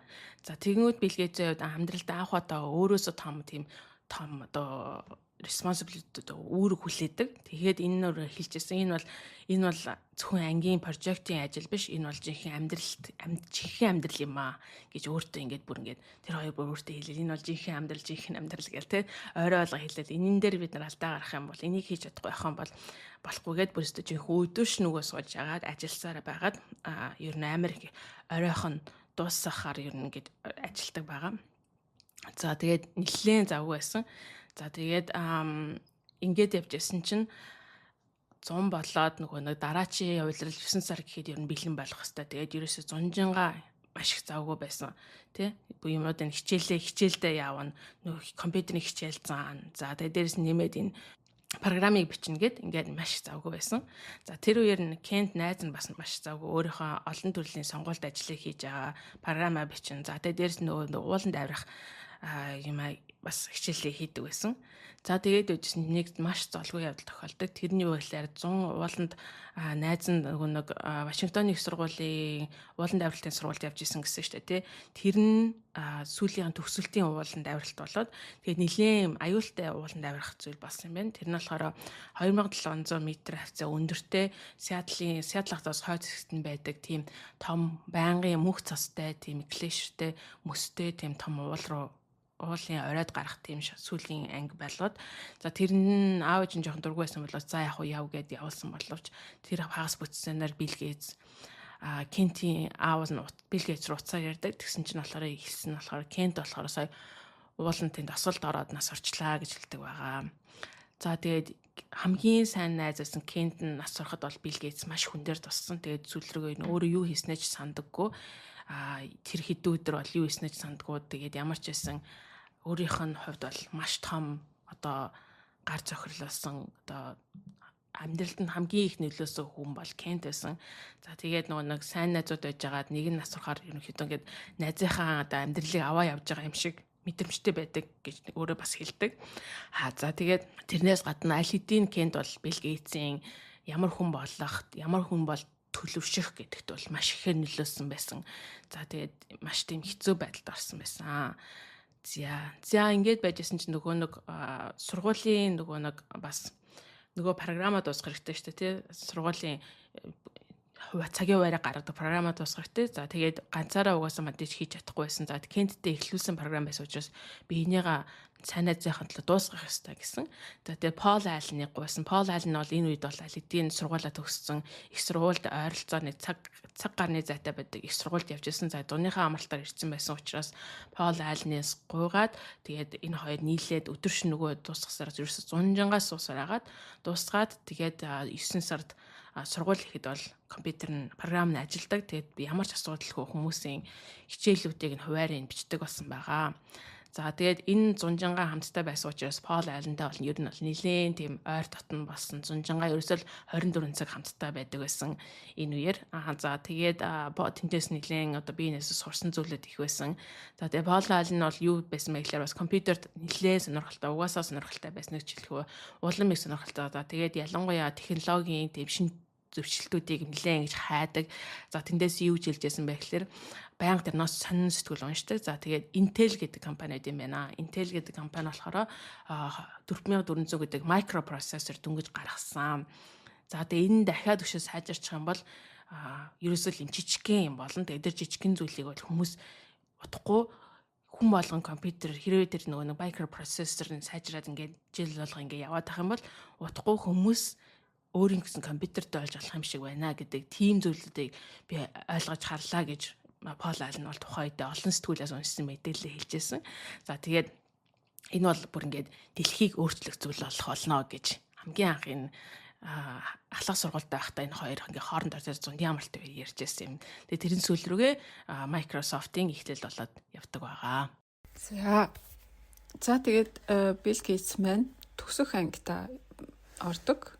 Ахлах сургуулийнхаа төгсөх ангид ороод за коллежид эсэгээ явуулах тий коллежид одоо эсэг хүргэлтлөө явуулахынхаа өмнө за би ер нь бол ингээд компьютерийн нерд ингээд компьютер л хийгээд яваад идэг юм хүүхдээсээ жоохон илүү өөрийгөө задлж нэг юм шиг байна гэд хоёр зүйлийг туршиж үздэг. Нэг нь болохоор зуны амралтаараа Вашингтон ДС-д ингээд конгрессийн дадлага ажилд ингээд ороод одоо туслах тийм ажлуудыг хийж үздэг. Тэгээд тэрнээсээ ус дүр бас сонирхолтой байж болох юм байна гэд. За тэгснээ 12 дахь ангид ороод хичээл эхлэнгүүт бас жүжигний сонгон шалгаруулалтанд ороод тэнцээд бүр гол дүрийг нь авдаг. Тэгээд тэр гол дүрдээ бас тоглоод жүжигчний карьер бас ямар сонирхолтой юм бэ? Шинэ зүйл сурах чинь ийм гоё эдв үлээ гэдэг бас мэдрэмжийг авсан. За тэгээд их сургуулиуд үргэлжлээ явуулах болонгууд MIT л биш үү гэдэг. MIT руу үргэлжлээ явуулаагүй. Яагаад гэвэл тухайн үед бол компьютерийн мэргэжилтнүүд хэвчлэн MIT-гаас төрж ирсэн, MIT төгсөн хүмүүс компьютерийн компаниуд үүсгэн байгуулад гарч ирсэн. Надтай л адилхан юм нөрд ийм хүмүүс байгаа бах та. Тэгэхээр би ингээ өөрийгөө задлж илүү олон төрлийн хүмүүстэй уулзмаар байгаа болохоор MIT-д ингээ аплай хийхгүй гэж шийдсэн байна. Тэнгүүтээ 3 газар аплай хийсэн үргэлжлээ явуулсан. Ихнийх нь болохоор Princeton, дараа нь Yale, дараа нь Harvard. За тэр 3 их сургуультай гурваланд нь өөрийгөө өөр танилцуулсан. Яагаад гэвэл тухайн үедээ болохоор яг би ингээд компьютероор цаашаа гүнзгийрүүл сурах уугүй гэдэг дээр бас хэрэгэлцэжсэн. Компьютер яг одоо том салбар болж хөгжтлөө хэр бэлэн байгаа гэдэг дээр өөртөө итгэлгүй. Бас нөгөө талаасаа би өөрийгөө олон талаас нь нээж бусад сонирхлуудаа бас ингээд хөөж үзмээр байна гэсэн тэр сонирхол нь байсан.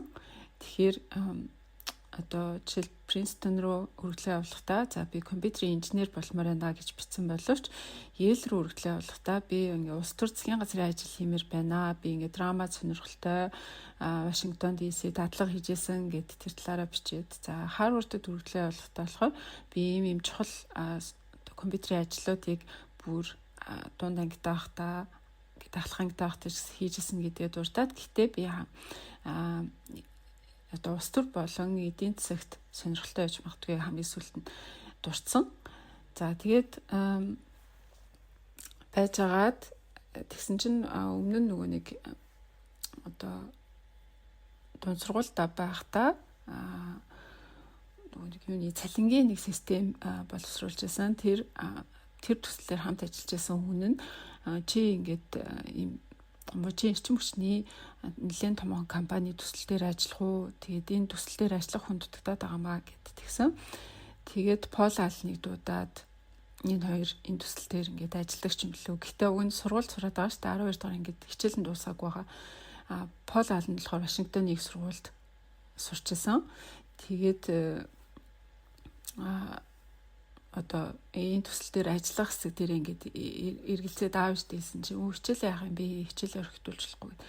Тэгээд лекс сайдынхаа захирлаас ч бодсоос захирал нь болно одоо чиний нэг семестрийн 2 сар ингээд хичээлдээ суухгүй цагийг чинь би даах ажил болгоод тосчё гэд. Тэгээд зөвшөөрөөд тэгээд төсөл дээр ажиллах болдог. Тэгээд төсөл дээр ажиллах үедээ болохоор би ингээд компьютерийн програмчлалаар 4 жил ингээд ажилласан. Тэгээд 4 жилийн туршлагатай гэл өөртөө маш бартам итгэлтэйгээр уг нь л жоох хүүхдтэй байгаа штэ 17 8-тай. Тэгээд оцсон боловч тэр төсөл дээр нь бас л өөртөө адилхан 4 5 жил бас програм бичсэн мундаг хүмүүс байсан. Өөрөөс нь ах тий ингээд бүтэн цагийн инженерүүд байсан. Тэгээд тэр дундаа бас нэг инженертэй таарлаа тэр хүнээс бүр үнэхээр их зүйл сурдаг. Би чинь болоогүй байсан юм биш тий. Өөр зөндөө их одоо компьютерийн талаар сурах зүйл байгаа юм байна гэж лээ ингээд хөрсөн дээрээ бууж бас өөрийгөө хөгжүүлж чадсан үе байдаг. За тэгээ байжсэн чинь 3 сард нь нөгөө өргөдөл явуулсан Yale, Harvard, Princeton 3 сургуулиас гурвангаас нь тэнцвэн урилга авдаг. Тэгээд Гейтсийнхний хувьд бол ингээд бүгдээрээ Вашингтоны их сургуульд сурч байсан боловч ингээд хоорондоо ярилцах шаардлагагүйгээр за Билл Гейтс бол Harvard руу явах хэрэгтэй гэж шийдчихсэн юм байна. За тэгээд гэхдээ нөгөө Harvard руу эсгийнхаа өмнөх зун нь болохоор нөгөө эрчим хүчний системийг автоматжуулах төсөл нь бас дахиад дуудаад тэгээд 100 Пол Алнтай цуг Билл Гейтс тэр төсөл дээр бас үргэлжлүүлж ажилладаг. Тэгээд тэр үед нь болохоор тэр төсөл дээр ажиллаж байсан программистууд нь чи юу нэг их сургуульд сурч явах гэсэн юм би. Зүгээр ингээд бидэртэй цуг ажиллаж байгаад тий. Эсвэл ингээд том компанид орж ажиллангуудаа том IT-ийн компанид орж ажиллангуудаа шууд ингээд магистр сурч болно шүү дээ. Тийм арга зам бас байгаа энэ гэж ятгаж байсан. Тэгээд Пол Алн ч гэсэн хоёлаа ингээд цогтаа компьютерийн компанид байгуулъя л да гэд ятгаж байсан. Гэтэ тэдний ятгалгыг одоо ятгалах давталгүйгээр Билл Гейтсийн хувьд бас өөрийгөө шинээр нээж коллежийн амьдралыг, их сургуулийн амьдралыг хамталж үзмээр байсан болохоор ингээд Харвардд эсхэр болоод Харвард руу очдог. За тэгтээ тэрнээс өмнө бас Пол Алны хоёр бяцхан муудалцаад ягаад тэгэхээр зунжанга цугтаа ажиллаа, цугтаа амьдраад бүр ингээд бас хоёр өөр характертай хүмүүс нэгээ төвчж чадхаа байгаад тэг нэг хэсэг зунжанга одоо 100 ажилласныхаа дараа одоо нэг 100-ны үлдсэн хугацаанд нэг ярихгүй жоохон хоёр тишээ босон тийм бас үе байсан. За тэгээд Билл Гейтс Харвард руу ирсэн. Харвардд ирсэн чинь Харвардд бас нөгөө сүүлийн үеийн Lakeside-д ашигладаг байсан шиг компьютерүүд нь байсан. Яагаад тэгж байгаа гэхээр Харвард болон MIT болохоор засгийн газар батлан хамгаалахын яамтай ингэж хамтарч ажилладаг. Төслүүд нь тусалдаг. Тийм болохоор тэр шугамар нь ингээд компьютерүүд одоо тэтгэмжээр те ингээд лабораториуд ирдэг байсан юм байна л да. Тэгээд гэхдээ энэ компьютеруудыг бол зөвхөн магистрийн оюутнууд л хэрэглэх боломжтой, бакалаврын оюутнууд ерөөсөө хэрэглэж болохгүй гэдэг тийм залттай байсан. Тэгээд Билл Гейтсийн хувьд бол энийг бол ягаад ч хүлээн зөвшөөрч чадахгүй шууд тэр лабораторийнх нь дарга дээр нь очингуудаа ингээд өөрийнхөө хамаг хийсэн төсөл мөслийг ингээд зөксөө зайгүй яриад баахан юм яриад би энэ компьютерийг ашиглах болно гэл ингээд хэлсэн чинь нөгөө өнөө бүр Билл Гейтсээс залхсан байсан. За ашиглаад тэгээд ашиглах эрхийг өгсөн байна. За тэгээд тэгтээ Билл Гейтсийн хувьд болохоор нэг анханасаа их сургуульд ороод ингээд өөрийгөө шинээр янз бүрийн хичээл авч үзнэ гэж шийдсэн байсан болохоор юуны төрөнд ингээд математикийн хамгийн хэцүү хичээлийг авч үзсэн. Тэр математикийн 1-р курсынхны авчруулах хамгийн хэцүү хичээл угаасаа эхлээд орохдоо ингээд шалгалт өгдөг. Тэгээ маш хэцүү шалгалтыг ингээд өгөөд аваад 80 гаруй оюутантай цуг ингээд тэр хичээлийг авч хэлдэг. Тэгсэн чинь ганцхан сарын дотор нөгөө нэг 80 хүүхдээс нь 25 хүүхдүүл сурагч үлддэг. Яагаад 25 хүн үлдсэн бэ гэхээр Энэ хичээл нь маш хэцүү байсан. Тэгээ энэ хичээл зааж байгаа профессор нь Джон Матер гээд одоо хожимоо физикийн одоо Нобелийн шагнал хүртсэн ийм суутай одоо алдартай математикч хүн байсан юм л да. Тэгээд одоо өгч байгаа даалгаврууд нь гэсэн бараг заавар байхгүй маш хэцүү бодлогонуудыг өгдөг, даалгавруудыг өгдөг. Тэгээд тэр үлцэн 25 хүүхэд нь гэсэн энэ хичээлийг давах гэж шаарддаг. Гэтэ Билл Гейтс энэ хичээлийг ингээд цуг сурч байсан. Оюутнууд дундаасаа хамгийн сайн найзуудаа бас олж авсан гэж дурдсан байдаг. Тэгээ сайн найзууд дунд нь бас нэлээ гоц ухаантай алдартай одоо математикч, физикч хүмүүс, шилэн ухаанч хүмүүс түрэн гарсан байт юм байна. За тэгээд гэтээ ингээд Харвардаа сурч байхдаа ялангуяа энэ математикийн хичээлийг авч байхдаа би чинь өөрийгөө амар мундаг гэж бодоодсэн чинь математикаар яг ингээд тагнаад явна гэвэл би чинь тийм ч мундаг биш юм биш үү? Би жишээлбэл энэ Джон Матер гээд суута математикч багшийнхаа хаанч хүрэхгүй юм байна гэд өөрийгөө ер нь ямар дундаж вэ гэдгийг мэдэрч хэлсэн. Тэгээд өмнө нь Lakeside-д ер нь бол хамгийн мундаг ухаантай гэж өөрийгөө боддог байсан боловч энд ирээд би маш дундаж юм байна. Би ер нь хин юм бэ гэд өөрийгөө өөртөө эргэлцсэн, өөрийгөө хайж болохыг хүссэн тийм үе байсан байна. За тэгээд тэгж явах үед нь болохоор найзууд нь чи чинь угаасаа л компьютер хамгийн мундаг штий. Чи яагаад ингэж эргэлзээ яваад байгаа юм бэ? Компьютер л хийлтэй гэж зөвлөж исэн. За тэгээд ер нь ингээд одоо үзээ талтыг те би хэр үнэлэгдэх нү гэд компаниуд руу, IT компаниуд руу гэд өргөдлөө явуулж утсан. Тэгсэн чинь угаасаа ингээд IT компани бүгдээр аавь гэсэн чи ингээ коллежид төгсөөг байсан ч гэсэн чамайг ажилуулъя гэд. Тэгээд тэр үед нөгөө нэг Пол Аллентаас холбоотой байсан. Буцаад эргээд нь ярьж сайтцсан. Тэгээ хоорондоо ярилцаад тэгэл Пол Аллен чинь дахиад компьютерийн компани байгуулъя л та гэж тэрийг хайрал. Тэгэхээр нь Билл Гейтс чи ер нь ингээд үнэхээр ажилламаар байгаа бол Бостонд ирээд манай сургуулийн хажууд ирээд ажил орчвол яасан. Тэгээ би ч гэсэн бас сурхаа хайжгаар ажиллаад тэгээ хоёулаа ажиллаж байгаа хувцастаа цааш юу ихе бодож ярилцаж болно шүү дээ гэд. Тэгээд Пол Аллен Алланд ажил хайж хэлсэн. Тэгээ өөрөө болохоор Honeywell гэд сургуулиасаа холгүй компаниас ажлын урилга авангуудаа тэр газартаа тэгвэл одоо миний партнерыг бас цуг ажилд авах хэрэгтэй. Тэгвэл би танад орно гэд. Тэгээд нөгөө Honeywell-ээс нь Пол Алленыг дуудаад ярилцлаганд аваад тэд тэнцүүлдэг. Тэгээ Пол Аллен ажилд орсон чинь Билл Гейтс за би ажилд орох боллоо гэд. Тэгээ Пол Аллен ганцаараа Honeywell-д программистаар ажиллаж ордог. Тэгээ Билл Гейтс болохоор яг сургуулаа хайчиж чадахгүй байгаа байхгүй бас сургуультай үлддэг. За тэгээд 2 дугаар курстээ орлоо. 2 дугаар курст орсон чинь бас л мэржлээ ингээд яг шийдэж чадахгүй. Тэгээд зөвлөх одоо карьер зөвлөхтэйгээ ярьсан чинь ингээд коллежийнхэн те карьер каунслер нь болохоор чи хэрэглээний математикаар мэргэжчвэл хэрэглээний математик чинь ингээд бүх зүйл рүү хөрвөх чадвартай. Тэгээд хэрэглээний математикийн мэргэжилтэй оюутнууд бол ямар ч хичээл авсан гэсэн чөлөөтэй байдаг штэ гэж зөвлөсөн. Тэгэхээр наа чи өстэй саах санаа ингээд хэрэглээний математикаар мэргэшэнгүүтэй янз бүрийн хичээлүүд авч эхэлсэн. Тэгээ авахтаа бүр ингээд жишээлбэл эдийн засгийн хичээл авангуудаа хажуугаар нь ингээд хуулийн хичээл яг тэр цаг дээр нь цуг аваад эдийн засгийн хичээл суухгүй мөртлөө хуулийнхаа хичээл суугаад тэгээ шалгалт өгөх болохоор эдийн засгийн хичээлийн шалгалтыг өгдөг тийм сонио байдлаар 2 дугаар курстэй хичээл авдаг гэсэн. Тэгээ тэрний яаж байгаа юм бэ гэхээр ингээд Харвардын өвч болох бүх зүйлийг ингээд авмаар байна. Янз бүрийн хичээл юу вэ? Бүгдийг ингээд толгоороо чихмээр гэдэг тийм шоналтай, тийм өсөглөн байсан юм байна л та. Тэгээд бүр янз бүрийн сонирхолтой хичээлүүдийг давхар авдаг гэсэн. Тэгээд хичээл одоо семестр дуусах юм шалгалтын өмнө 2-3-7 хоног шалгалтанд бэлдэх үедээ л нөгөө лекцэндээ суугаагүй байсан ч гэсэн тэр 2-3-7 хоногт бол ингээд өөрөө уншаад шалгалтандаа тэнцвээ хичээдэг байсан. Тэгээд ер нь шалгалтандаа тэнцэх байтугай B-гээс дээш AB дүнтэй л маш сайн дүнтэйгээр шалгалтуудаа өгөөд яваад идэг байсан. Тэгэхээр эндээс бас Билл Гейтсийн нөгөө суур чадамж бас ямар мундаг байна вэ? Потенциал ямар сайтай байна вэ? Тэгээ 2-3-7 хоногийн дотор яаж мэдлэгийг ингээд төвлөрч толгоор угааж ихэж тэ бодож боловсруулж эзэмшиж чаддаг хүн бэ гэдгийг харагдаж байгаа юм.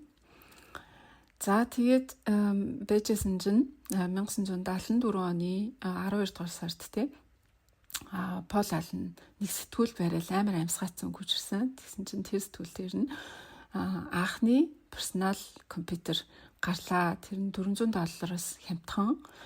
Тэгээд Intel-ийн сүүлийн үеийн чипийг ашигласан ийм компьютер гарлаа гэсэн тийм нийтлэл байсан. Тэгээд Пол Аллен Билл Гейтс хоёрын хувьд энэ боломжтой гэд хэдэн сарын турш ярьжсэн болохоор ингээд яриад лсэн зүйл чинь жигнэсээ бусад хүн хийчлээ штэ гэл гайхаад тэгээд Пол Аллен болохоор яг ийм компьютер бүтээмэр байсан. Гэтэ Билл Гейтс болохоор үгүй бид нар хардвер буюу яг компьютерийг ингээд механик тунагт хөрөмжтэй зурлаад эхлүүл бид нар маш их үйлдвэр босгох хэрэгтэй. Тэгээд дагуулах хэрэгтэй, дээрэс нь маш их ажилтан хэрэгтэй, бидэрт маш их зүйл хэрэгтэй. Бидэрт аль нь ч байхгүй. Харин софтвер буюу яг тэр компьютерийг ажилуулдаг программыг нь бичих юм бол бид хоёрт угаасаа тэр чадвар нь байгаа. Тэгээд ямар нэгэн одоо юу байхгүй те нөгөө нэг илүү дутуу нөөц хэрэггүй бид хоёр бусдаас илүү сайн програм бичиж чадна гэсэн итгэл байгаа. Тэгэхээр ингээд бид хоёрын хувьд програм бичих нь илүү давуу талтай юм шүү гэсэн. Тэгээд хоёулаа ерөөхдөө за энэ $400 Altair 8800 гэж шинэ гарсан анхны персонал компьютер зориулсан софтверийг бичиж. Энэ нийтлэг уншихад бол ерөөсөө софтвер программын талаар дуртаагүй байх. Тэгэхээр програмаа хийж чадаагүй байх гэд тэр хоёр программыг бичиж шийдсэн. Тэгээд тэр одоо компьютерийг бүтээсэн Mits гэдэг компани руу ингээ уцтаад асуусан. Тэгсэн чинь бид нар угаасаа програмаа хийж чадаагүйгаас энэ компьютер маань ч гэсэн яг үнийг хэлэхэд зүгээр прототип буюу загварын түвшиндөө л явж байгаа. Одоо дахиад хэдэн сарын турш одоо сайжруулна. Тэгээд эцсийн бүтээгдэхүүнийг гаргана гэж хэлсэн. Тэгээд хамгийн түрүүнд ингээд биднэрт сайн софтвер програм санал болгосон газартай бид нар хамтарнаа гэд тэгсэн. Тэгэнгүүт за одоо энэ л боломжийг алдаж болохгүй гэд Билл Гейтс, Пол Аллен хоёр бол ингээд өдөр шөнөгүй ухаад хэдэн сарын дараа анхны basic программын хэл дээр бичсэн персонал компьютерийн софтвер программыг гаргаж чадсан байгаа. Тэгээд энийгээ гаргах үедээ болохоор Билл Гейтс маань Пол Алленыг явуулцдаг.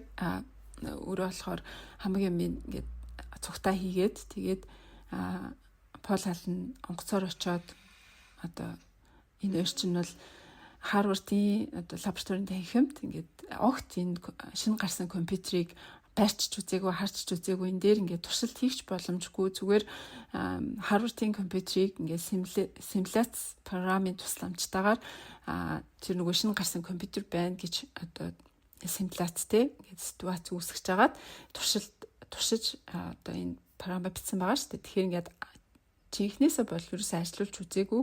Тэгээд одоо яах вэ доо тий Altair 8800 дээр манай програм ажиллахгүй бол яах вэ гэл айгу санаа зовж байсан. Тэгсэн чинь ингээд нэг оролдож үзсэн уншихгүй байсан. Тэгээд яасан болоо гэж дахиад нэг оролдож үзсэн чинь уншсан. Тэгээд анхны тестийнх нь команд нь болохоор 2 дээр нэмэх нь 2 тэнцүү гэсэн чи 4 гэж хариуг нь гаргаад тэгээд анх удаа одоо персонал компьютерийн софтвер программыг гээд туршиж амжилттайгаар Билл Гейтс, Пол Аллен хоёр маань бүтээч зах зээл гаргаж чадсан юм байна. За тэгээд Пол Аллены түрүүнд ишээ энэ Mits гэдэг компанид явуулсан гэж хэлсэн. Тэгээд Пол Аллен дараа нь дурсахтаа болохоор би хитрхийг баярсан уу эсвэл нэг энэ Mits гэдэг компани захирал их баярсан видеог бүр ингээд тэр даяараа хүмүүс ингээд хашгираал баярлал те маш их тийм сэтгэл хөдлөлтэй тийм момент байсан. Учир нь юм бол энэ саягийн хэлсэн чинь Altair гэдэг энэ персонал компьютер дээр бол хизээч програм ажиллаж үзээгүй. Энэ бол ингээд зөвхөн хардвер байсан. Тэгээд амьдрал дэлхий дээр баг анх удаа персонал компьютер дээр програм бичсэн болохоор Пол Аллен, Билл Гейтс хоёрын энэ програм байсан юм да. Тэ. За тэгээд Mits гэдэг энэ компани болохоор Ed гэдэг фаундер нь болохоор өмнөөс нэлийн олон venture тиймэрхүү компаниудыг байгуулах гэж үзээд бас failдж байгаа. Тэгээд хамгийн сүүлд нь болохоор энийг хийсэн. За тэгээд дүндэгээ хэлжсэнчлэн энэ Altair гэдэг энэ компьютер нь болохоор тэр сэтгүүл гарахтаа болохоор зүгээр юм нэг картонын цаас байсан байгаа байхгүй юу? Хоосон. Зөвхөн прототип нь. За тэгээд байсан боловч нөгөө нэг сэтгүүл дээр гаргасныхаа дараах нь хүмүүсээс ерөөсөө маш их олон төрлийн чек ирэлтэй захиалга орж ирээд ерөөсөө $400 үнэтэй өмнө хэрэглэж байсан mainframe гэдэг чинь хагас сая долларын үнэтэй компьютер байсан бол одоо хүмүүс өөрсдөө компьютерийг $400 хөдлөж авах боломжтой болсон. Тэгээд аль хэдийн 3 сарын дараа гэхэд бол хүмүүс ингээд мөнгөө элтийн төлөөд урьдчилан захиалж исэн ийм үе байсан. За тэгээд энэ ч болохоор ингээд ерөөдөө тэр энэ компани Mets гэдэг компани болохоор энэ Paul Allen, Bill Gates хоёрын бичсэн одоо basic interpreter гэж байгаа байхгүй хамгийн эхлэн нэг компьютерийн хэлийг одоо хүн програмын хэл болгож өөрч солидог. Энэ интерпретийг болохоор шууд ерөөсөө лиценз хийе. Манайх ингээд лицензээр авъя гэдэг санал ирж тавьсан. За тэгээд тухайн үедээ болохоор тэр үед Paul Allen энэ Bill Gates хоёр компани нэр нь болохоор Trafo Data гэдэг өмнө нь трафикийн тухай хийжсэн ажлынхаа нэрээр явдаг байсан бол энэ ч ер нь яа гэдэг Paul Allen санал гаргасан болохоор бүгдээрээ микрокомпьютер дээр софтвер бичиж байгаа юм чи энэ хоёрыг нийлүүлээд Microsoft гэж нэрлүүл яад юм бэ гэдэг. За тэгээд хамгийн анхны Microsoft гэдэг компани энд үсээд тэгээд Mets гэдэг компанитай гэрээ байгуулсан байгаа. За тэгээд тун бодлого Altair Basic гэдэг Altair Basic энэ компьютер зориулсан basic програм ажиллаж эхэллээ гэд хэдхэн сарын дараа одоо самт сэтгүүл дээр гараад одоо хүртэл бол хэдхэн хүн мэддэг байсан бол одоо ингээд мянган хүн энэ Altair Basic гэдэг програм ажиллаж байгаа юм байна гэдгийг мэддэг болсон байгаа. За тэгэнтэй нэг асуудал үүснэ болохоор юу байсан бэ гэхлээр түрүүнтэйгээ хийсэн энэ нөгөө нэг програм бичдэг болохоор Harvard-ийн компьютерийн лабораторид бичсэн. За нөгөө тэр машиныг ашиглаад тийм учраас ерөөсөө нэг асуудал гарсан нөгөө нэг батлан хаалгын яамтай ажилдаг байсан. Өөрөөр хэлбэл улсын хөрөнгө оруулалттай лаборатори байсан учраас ийм хувийн болон тийм commercial зүйлүүдэд бол ашиглах боломжгүй гэдэг тийм зүйл Harvard-ийн компьютерийн лабораториос хэлээд за тэгээд лаборатори бол нэлээд чөлөөтэй байдаг байсан боловч бас нөө Вьетнамын дайн дээртэй холбоотой ерөнхийдөө иймэрхүү компьютерийн хэрэглээ гэж хангалж эхэлсэн. За яг тэр үеэр нь таарсан тэгээд Bill Gates-ийн ингээд цагийг ингээд харсан чинь бүр ингээд нэг сар гэсэн чинь 711 цаг заяа. Одоо юу вэ? Нэг бараг нэг 24 цагийг 30-аар үржүүлэхээр жихэд байна. Тэ 607 цаг аваад тэрийгээс 24 цаг 30 өдөр ашигласан юм шиг тийм цаг гэдэг гарч ирээд тэгээд ерөөдөө компьютерийн лабораториас хэлээд Bill Gates бол энэ чинь одоо сургуулиас арга хэмжээ авах юм байна. Чи ингэж болохгүй. Одоо дүрм зөрчиж хэрэгэлсэн байна. Яаж ингэж ганцхан ингэж хэрэглэж болд юм бэ гэд тэгсэн. За тэгээд ингээд бараг сүүл рүүгээ ингээд administrative board буюу одоо сургуулийн захиргаанд хандаад Bill Gates-ийг сургуулиас хөөх эсвэл бүр ингээд бүр сургуульд сурж байгаагүй юм шиг бүх рекордуудыг хасах гэдэг тийм арга хэмжээ бүр хамгийн чанга арга хэмжээ авах магадaltaй байна гэдэг зүйл болсон. За тэгээд энэ удаа дахиад аав ээж руугаа ярьсантай. Тэгээд аав нь бас нэлээд бас тусалсан юу гэхлээр ерөөсөн хамгийн анхны гол асуултыг асуусан болохоор дүрм байсан юм уу? Яаж дүрмийн та бүхэнд хэлсэн юм бэ те? Бусад профессорууд бас ингээд судалгаа хийгээд заримдаа commercial те худалдааны зорилтойгоор бизнес зорилтойгоор ажил хийдэг тэдрийг яадیں۔ Тэ тэдгээр зүйлүүдийг асуух хэрэгтэй гэж аав нь зөвлөсөн. Аав нь бас сургуулийн захиралгаар уцаар ярьчихж байгаа байхгүй. За тэгээд яг хуульч хүн байсан учраас яг оновчтой асуултыг асууж байгаа. За тэгээд ерөнхийдөө ингээд Bill Gates-ийг бас хэлсэн аав нь зөвлөд ерөөс уучлалтгүйсэн захиа бичгээд 10 хуудас захиа бичээд тэрэн дээрээ юу болсноо тайлбарлаад юу хийснээ тайлбарлаад Microsoft-ийн тухай яриад хамгийн анхны програмыг бичснээ яриад за тэгээд хамгийн сүүлд нь болохоор заавал уучлалтгүй дахиж ингэхгүй өөрийнхөө буруу зүйлс хийсэн зүйлийг хүлээн зөвшөөргээд за тэгээд нөгөө нэг сургуулийн захиргаа уулзаад сүүл рүүгээ Bill Gates-ийг болохоор ерөөдөө нөгөө сургуулиас хөөгднө гэж ярьсан хүн чинь аавынх нь энэ хөө зөвлөмжөөр бас явсан учраас ерөөдөө зүгээр ямар нэг шид гэлгүйгээр өнгөрдөг. За тэгээд эндээс бол ингээ аврагддаг байгаа. За тэгээд үүнээс хойш бол Harvard-ийн компьютерийг бол Microsoft-ийн хэрэглээнд бол хэрэглээгүй. За тэгээд өөр гаднаас тайм шеринг олоод тэр компьютеруудыг хэрэглэсэн байдаг.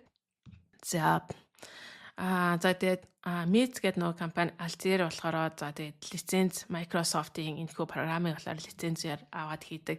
За тэгээд маш их ордер, маш их одоо захиалгууд орж ирээд нөгөө нэг жижигхэн компани Albuquerque хотын жижигхэн компани чинь сүүлрээгээ бүр ингээд нөгөө захиалгандаа дарагдаад тэрийгаж гүйцэтгэж чадахгүй тийм зүйтэй болсон байдаг.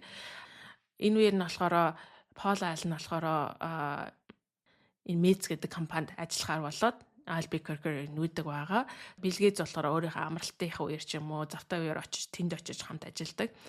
Энэ Mets гэдэг компани Altair гэдэг 8800 гэдэг компьютероо илүү хүмүүс сурчлагын тулд Калифорни мужийн Menlo Park ба одоогийн Сахиурийн хөндий рүү очдог. За тэнцээ болохоор Сахиурийн хөндөд болохоор дөнгөж тухайн үед Сахиурийн хөндөө гэж нэрлэгдээгүй байсан. Боловч компьютер сонирхдаг тийм хүмүүсийн группийг нээгдсэн байдаг. Тэр нь болохоор Homebrew Computer Club гэж за тэний сонирхогчдын групп гэсэн үг шүү дээ, тийм. За тэгсэн чинь нөгөө нэг Калифорнигийн энэ Сан Франциско хотын ойролцоо байдаг. Эдгээр нөгөө нэг хамгийн анхны сонирхогчдын групп нь болохоор илүү хиппи стилтэй юу гэдэг байсан байхлаар тийм компьютерийн софтвер гэдэг зүйл өнгөө байх хэрэгтэй. Компьютер гэдэг зүйл бол хүн болгонд хүртээмжтэй өнгөө байх хэрэгтэй гэдэг тийм одоо урсгалын хүмүүс байсан байгаа. За тэгээд тэр нөгөө нэг конференцийн үеэр нь болохоор Bill Gates яриа хийгээл те нөгөө нэг софтверийн тухай ярил санилцуулаад тэр нөгөө сонирхогчд нь болохоор эсэгээр Bill Gates бол компани байгуулад софтверээ зарах гэдэг байгаа шүү дээ, тий. Тэгсэн чинь нөгөө нэг энэ сонирхчдын том групп нь болохоор бид нар өнгөө авах хэрэгтэй гэдэг гэж ярьдаг. За тэгээд тэр өдөр нь болохоор Bill Gates-ийн тэр нөгөө нэг хамгийн анхны Microsoft эхний basic софтвер нь болохоор хулгайд алдагдсан байна л да. Тэгээд түүнээс хойш тэр өөрийнх нь энэ болохоор түүхэнд болохоор Bill Gates-ийн софтвер хулгайд алдагдсан өдөр гэж тэмдэглэлтэй үлдсэн. Компьютерийн сонирхчдын групп нь болохоор энийг ингээд копидод хүмүүст өнгөө тараагаад байсан юм байна. За тэгээд Bill Gates, Paul Allen хоёр чинь компани байгуулад хүмүүсээр мөнгө төлөвлөх гэдэг тэнцээ хүмүүс нь болохоор өнгөө аваад байдаг. Энэ бол ингээд жоох хэцүү болж эхэлсэн. Тийм үе таарсан. За тэгээд Mets Microsoft хоёр нөгөө нэг лицензийнхаа гэрээг байгуулах гад нэлээд бас уддаг хэдэн сар болдог. За тэгээд сүүлд нь ингээд явж хоорондоо negotiate хийснийга дараа байгуулсан болохоор Mets нь болохоор энэхүү basic гэдэг софтверийн бүх дэлхийд даяарх лицензийг exclusive яар зөвхөн Mets л тэрийг авна гэдэг тийм зүйлийг хийсэн. Өөрөөр хэлбэл ямарваа нэгэн өөр компани энэ basic software-ыг суулгалаа гэж бодоход Mets бас тал мөнгөний төлөх ёстой гэдэг тийм лицензийг хийсэн. Тэгээд өшөө дахиад sub license тэрнээс цаашаа ингээд давхар лиценз хийгдээ явах юм бол Mets бас тэрнээс мөнгө авна гэдэг тийм зүйл дээр ингээд таарсан байгаа. За тэгээд энэ бол жоохон тийм хатуу гэрээ байсан Microsoft-д. Гэтээ бол ингээд анхныхаа софтверийг бичээд хамгийн анхныхаа тийм нөө үйлчлэгчтэй болсон учраас болсон.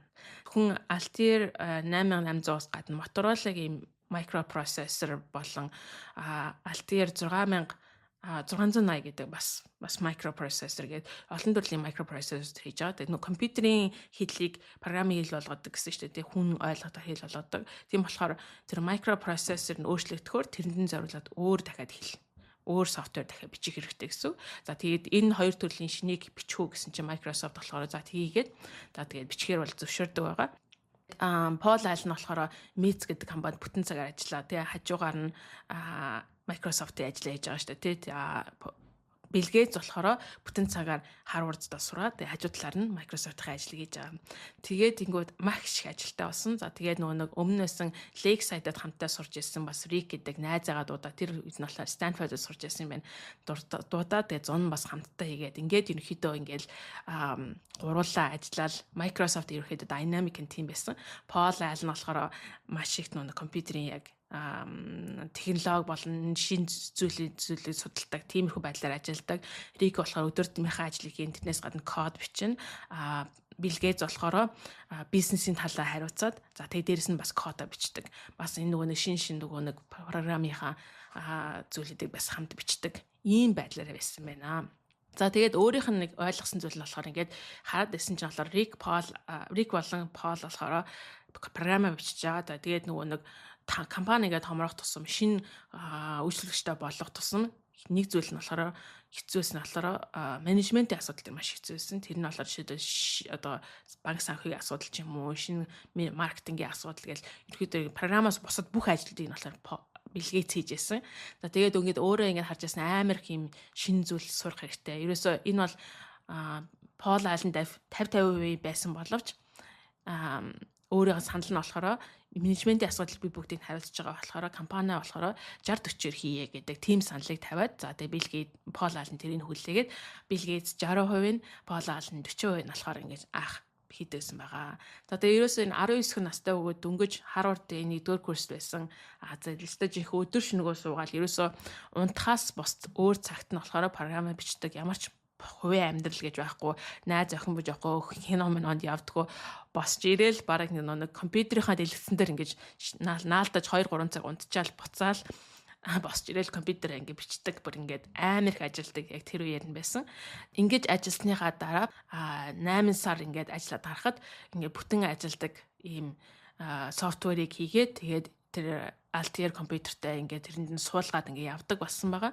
За ингээд эхний 1 жилийн хугацаанд бол ерөөхдөө нэг $16,000 болсон байна л да. Тэр нь болохоор ерөөдөө митсээс орлож байгаа орлого гэсэн үг байхгүй. За тэгээд тийм ч их байгаагүй. Гэхдээ тэгээ явж байсан чинь энэ ингээд софтвер нь ингээд Altair компьютертэй ингээд яваад хүмүүс хэрэглээд эхэлсэн. За тэгээд байжсэн чинь NCR гэдээ бас нэг тийм том компаниас бүр хамгийн одоо тухайн үед хамбал personal computer-ийн Acqual гэж баг хийлж болохоор тэр том компаниас холбогдоод бас софтверыг авах гэсэн. За тэгээд эхний жилдээ дөнгөж $16,000 хийсэн гэсэн чинь энэ 2 дахь жилдээ юу болсон бэ гэхээр NCR гэдэг компани $150,000-ын гэрээ байгуулъя гэд хэлдэг. За тэгээд тийгээд за $150,000-ын гэрээ байгуулсан боловч тэрний талыг нь болохоор Mets гэдэг компани авчиж байгаа байхгүй. За тэгээд тэн дээр бас энэ өөрөөгөө хэлж байгаа юм. За тэгээд ингээд тэрнээс гадна нөгөө нэг түрүүнд хэлжсэн Сан Францискод байсан нөгөө нэг сонирхогчдын клуб нь болохоор ингээд үнэгүй софтверыг ингээд тараагаад ингээд өөртөө тэрэндээ ингээд компьютерт инсталл хийгээд худалдаж авахгүй. Тэгээ тэрнийх нь оронд нь болохоор Bill Gates тэр хүмүүст зориулаад бүр ингээд нээлттэй захиа явуулдаг. Open Letter явуулж байгаа. Тэр нь бол сэтгүүл хэвлүүлж байгаа. Тэр сонирхогчдын сэтгүүл рүү. Тэгээ ерөнхийдөө юу ч хэлсэн юм гэхээр та хэд бол ер нь паразит байна. Паразитлахаа болоо. Наадах энэ сайн програмыг бичих тулд хүмүүс өдөр шөнөгөө хийгээд маш олон цаг хөдөлмөр зарцуулаад энийг чинь ингээд тэгж хийж гаргаж байгаамаа тэр хүний хөдөлмөрийг үнэлээд та хэд бол төлөх ёстой. Ингээд хэрэг паразитлаад ингээд үнэгүй програм бичээд худалдаж аваад үнэгүй програмыг ингээд тараагаад авах юм бол хин наад сайн програмыг чинь бичих юм бэ? Сайн програм байхгүй л ах юм бол энэ personal computer гэдэг чинь ямар ч хэрэглээгүй. Сайн програм гарчиж энэ компьютерийн хэрэглээ чинь сайжирна. Сайн програм гарчиж ирээдүй одоо бүх зүйл хэрэглэх боломжтой болно. Тийм болохоор та хэд бол паразитлахаа болоо гэдэг тийм бүр ингээд open letter бичсэн. Тэгээд тэгсэн чинь тэр нь бүр ингээд амар хит болоод өмнө нь болохоор хүмүүс Mets гэдэг компани Altair гэдэг компьютерийг мэддэг байсан, Microsoft гэж мэддэг байсан бол энэ захианаас болоод Microsoft гэдэг компани хойно байсан юм байна. Bill Gates гэдэг хүн байсан юм байна гэж мэддэг болоод ерөөхдөө Bill Gates-ийн нэр хүнд бас ингээд нэлээд явдаг, нэлээд ингээд томордог. За тэрнээсээ болоод гэд явдаг байгаа. За тэгвэл нөгөө нэг Mets компани үүсгэн байгуулагч нь болохоор энэ нь жоохон дургүй байсан. Чи одоо манай Altair компьютер л ингээл хүмүүстэй үнгүй мөхгүй хүсээгүй юм шиг болгочлаа. Чи буцаагаад уучлалтгүй захиа бичгээд тэгээ дахиад захиа бичдэг. Тэгээ тэрэн дээр бол өөрөө ер нь баг уучлалтгүй байгаагүй. Ерөөхдөө юу гэсэн бэ гэхээр дахиад нөгөөдөө тайлбарсан. Тэр нь болохоор софтвер гэдэг мөнгө төлөх ёстой үнгүй зүйл биш ээ. Тэгжээс цаан софтвер гарнаа. За та нар өөрсдөө юу гэж бодож байна?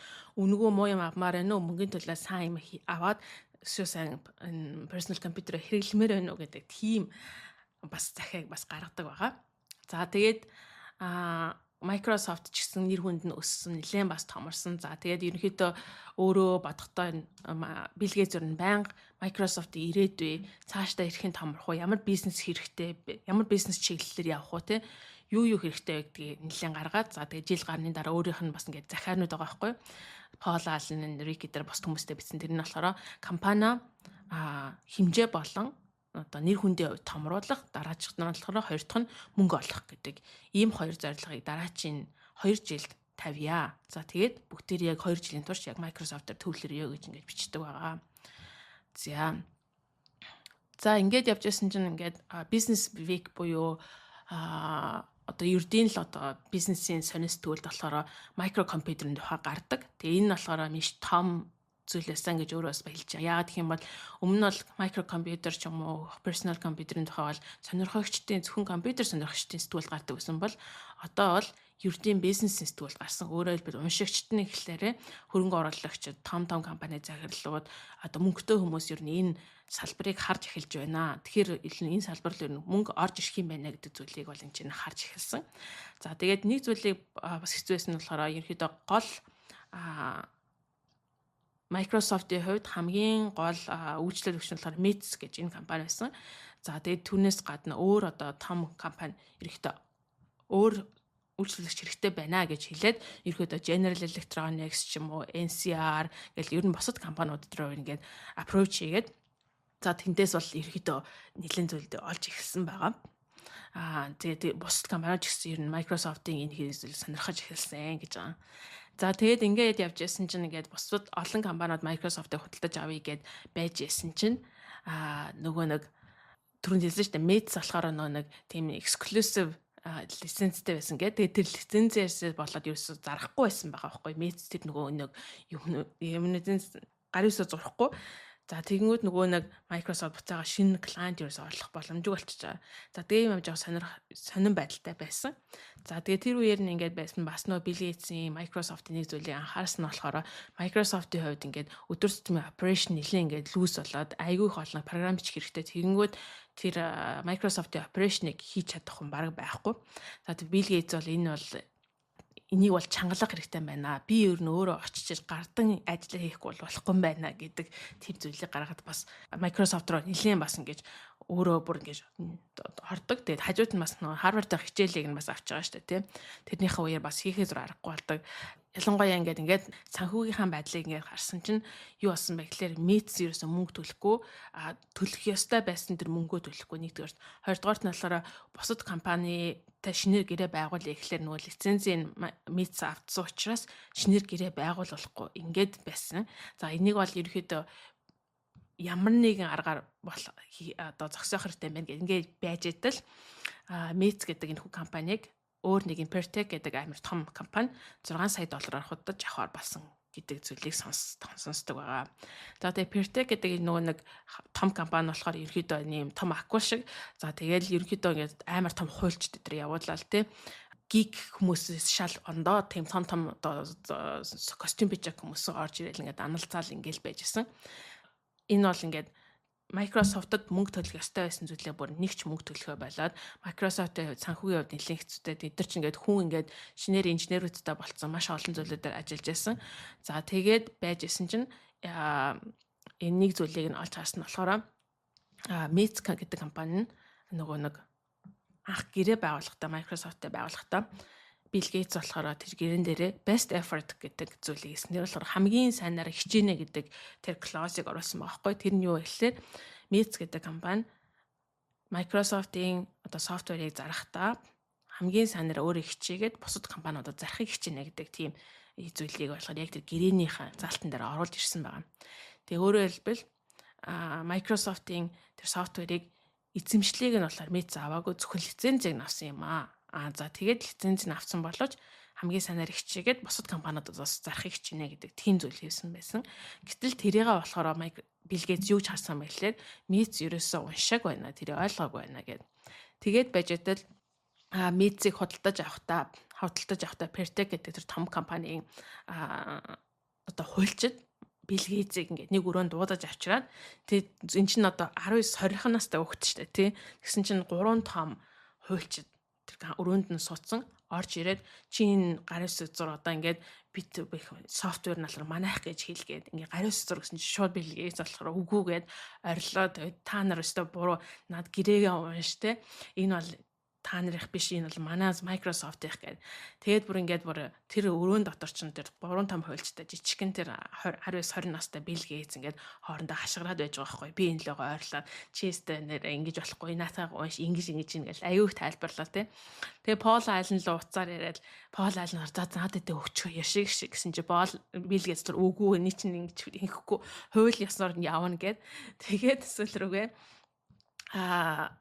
бас аав нь бас ингээд тухайд болох хамгийн анх энэ нөгөө нэг гэрээ байгуулахад нь аав нь таньдаг хуульчаа танилцуулаад тэгээд тэр хуульч нь болохоор энэ хамгийн сайнаар best effort-ыг хийнэ тий хамгийн сайнаар зүтгэнэ гэдэг тэр гэрээг оруулж ирсэн юм байна л да. Тэр нөхцөлийг нь За тэгээд тэрийг дахиад хуульчтай суугаа. Тэгээд сүүлрэг энэ бүр нэлээд удаан сунжаад сүүлрэг арбитрийн шүүхээр ордог болдог. Сүүлрэг. За тэгээд арбитрийн шүүхийн 10 хоногийн тийм арбитрийн шүүх хуралд ороод Билл Гейтсийн бүгдийг нь өөрийнхөө хэргийг хамгаалаад яагаад ингэсэн гэдэг бүр ингээ баримттай нь яагаад гаргаж ирээд за тэгээд сүүлрүүгээ энэ том компаниг ялаад Билл Гейтс өөрийнхөө Билл Гейтс болон Microsoft өөрсдийнхөө софтверийг авч үлддэг байгаа. Нэлээд удаан тийм ширүүн байдал болсон. За энд бол Билл Гейтсод хичнээн тийм жоохон залуухан 19 20 настай хүүхэд байсан боловч ямар амар нөгөө нэг ухаантай шийдвэр гаргасан гэдэг нь бас харагдаж байгаа байхгүй юу. За тэгээд ингээд гардаг. За тэгэнгүүт нөгөө нэг нэлээд олон компаниуд Microsoft-ийн софтверийг авна гэд хүлээгээд байж ирсэн. Тэр хүмүүс авах боломжтой болоод за энэний дунд ч гэсэн Apple одоо бидний мэд Apple Steve Jobs-ын үүсгэн байгуулсан Apple хүртэл Microsoft-ийн хийсэн анхны софтверийг авч өөрсдийнхөө компьютерт суулгадаг. За тэгээд ерөнхийдөө энэ чи болохоор арбитрийн шүүхийн шийдвэрээр гарсан Microsoft-ийн өөрсдийнх нь бичсэн софтвер бол яхаа аргагүй Microsoft-ийн өмч юм аа. Тэгээд Mets компани бол ямар нэгэн зүйл энэ чи хийх боломжгүй гэдэг бол гаргадаг байгаа. За тэгээд 1977 онд гээд энэ ерөнхийдөө ном маань дуусан тухайн үед болохоор 1977 онд Commodore PET, Apple, Radio Shack энэ 3 том компьютерийн үйлдвэрлэгчтэй болсон байдаг. За эдгээр 3 том гуруула Microsoft-ийн софтверийг ашигласан байдаг. Өөрөөр хэлбэл тухайн үед Америкт зарж ирсэн personal компьютерүүд баг их нь Microsoft-ийн софтверийг ашиглаж ирсэн гэсэн. Тэгээд тэр тухайн үед бол нэлээд өөртөө бол ингээд дангийн дараа нь харахад те маш бардам байсан. Одоо энэ үедээ бол ерөөхдөө бүтэн Microsoft-д цагаа зарцуулаад Harvard-аас ер нь бол бараг гарцсан байсан гэж хэлж болно тий. За тэгээд Albuquerque буюу New Mexico байсан New Mexico-ийн Albuquerque хотод анх Microsoft байгуулагдсан бол тэгээд ерөөхдөө Mets гэдэг компанитай ч гэсэн одоо ямар ч холбоогүй болсон учраас за тэгээ сайн инженерүүдийг олж авахын тулд өөр газарлаа нүүх хэрэгтэй байна. Эсвэл цахирын өндөрөө нүүхүү гэхээр бас тэнцээ очихоор өрсөлдөөн ихтэй компани нууц задрах юм шиг санагдсан. Тэгээ тэн дундаас Seattle руу ер нь явъя. Учир нь их юм бол Вашингтоны их сургууль байна. Тэнцээ сайн инженерүүд гардаг. Тэгсэрнээс ерөөхдөө цахирын өндөртэй бас ойрхон гэж шийдээд Microsoft-ийн төв офисыг Seattle руу нүүхээр шийддэг байгаа. За хамгийн номын төгсөлт нь болохоор нэг бодлын нөгөө нэг гэрлүүгээ буцаад очиж байгаа юм шиг тий хүмүүс ингээд гэрээсээ гараал ингээд дэвэл нисхийг боддог боловч би болохоор Seattle руу төрсөн хот руугаа буцаад очиж байгаа юм шиг санагдсан боловч энэ удаа бол зүгээр нөгөө нэг уруудаад очиж байгаа биш харин ч би өөрийн компанитаа болоод компани маань амжилттай яваад энэ ингээд сайн талаар очиж байгаа тэг буцаад гэрийнхэнтэйгээ ойрхон болж байгаад бас баяртай байна гэж хэлээд ном маань дуусдаг байгаа. За тэгээд маш сонирхолтой ном байлаа. Тэгээд дараагийн номнууд утахгүй гараасай. Харин тийм. Билл Гейтс бол энэ номнууд дээрээ ингээд маш их олон хүмүүсээ сурвалжлага аваад баг ажиллуулад ингэж л бас ийм детальтай тэр 50-аад оны 60-аад оны үйл явдлыг бичиж гаргаж байгаа байлгүй тийм уншиж байгаа хэвчтэй бол ямар супер ой санамжтай байл гэж бодоод байсан чинь яг хамгийн сүүлд нь үгүй баахан сурвалжлагч ингээд ажиллуулад тэгээд найзуудаасаа тухайн үед ойрхон амьдарчсан хүмүүсээсээ ингээд бас баримтуудаа цуглуулсан гэжлээ. Дараагийн 2 ном нь болохоор дараагийн нийтдээ ингээд 3 цорл номыг Билл Гейтс ингээд гаргах гэдэг юм байна л да. Тэгээд дараагийн ном болохоор Microsoft-ийн үеийнхэн. Тэгээд тэрний дараагийн ном болохоор одоогийн өөрийнх нь хийж байгаа philanthropy те сантрын энэ ажилтай холбоотой ном баха гэж тэгэж хэлж ялээ. Тэгээд тэр нь бас удахгүй гараасай. Тийм уртан гараасай. Тэгээд энэ ном бол үнэхээр нэг уншчвал тавимгүй гэд гоё амталж хайрлж юмшмаар сонирхолтой ном байсан. Тэгээд уншаад бас даа гэж утгсан байх гэхээр ер нь олон юм л бүрдсэн хүн байна та тий.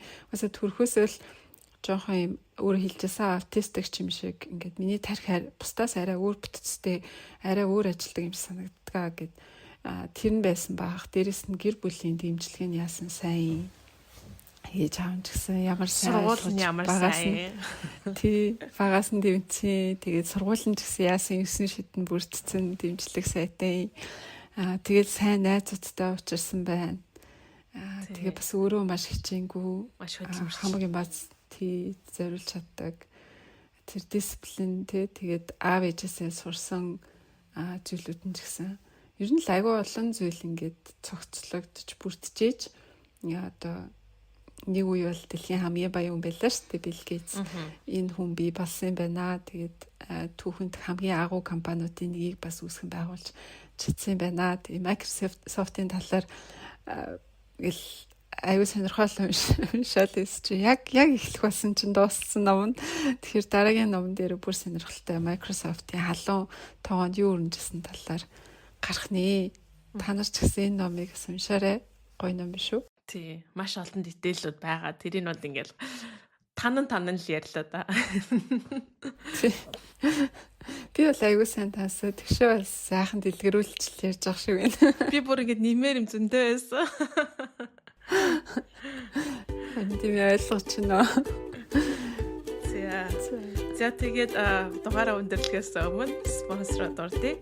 Think Pharma, Quality for your health, made in Germany. Таны эрүүл мэндийн чанарыг Германд үйлдвэрлэдэг Think Pharma.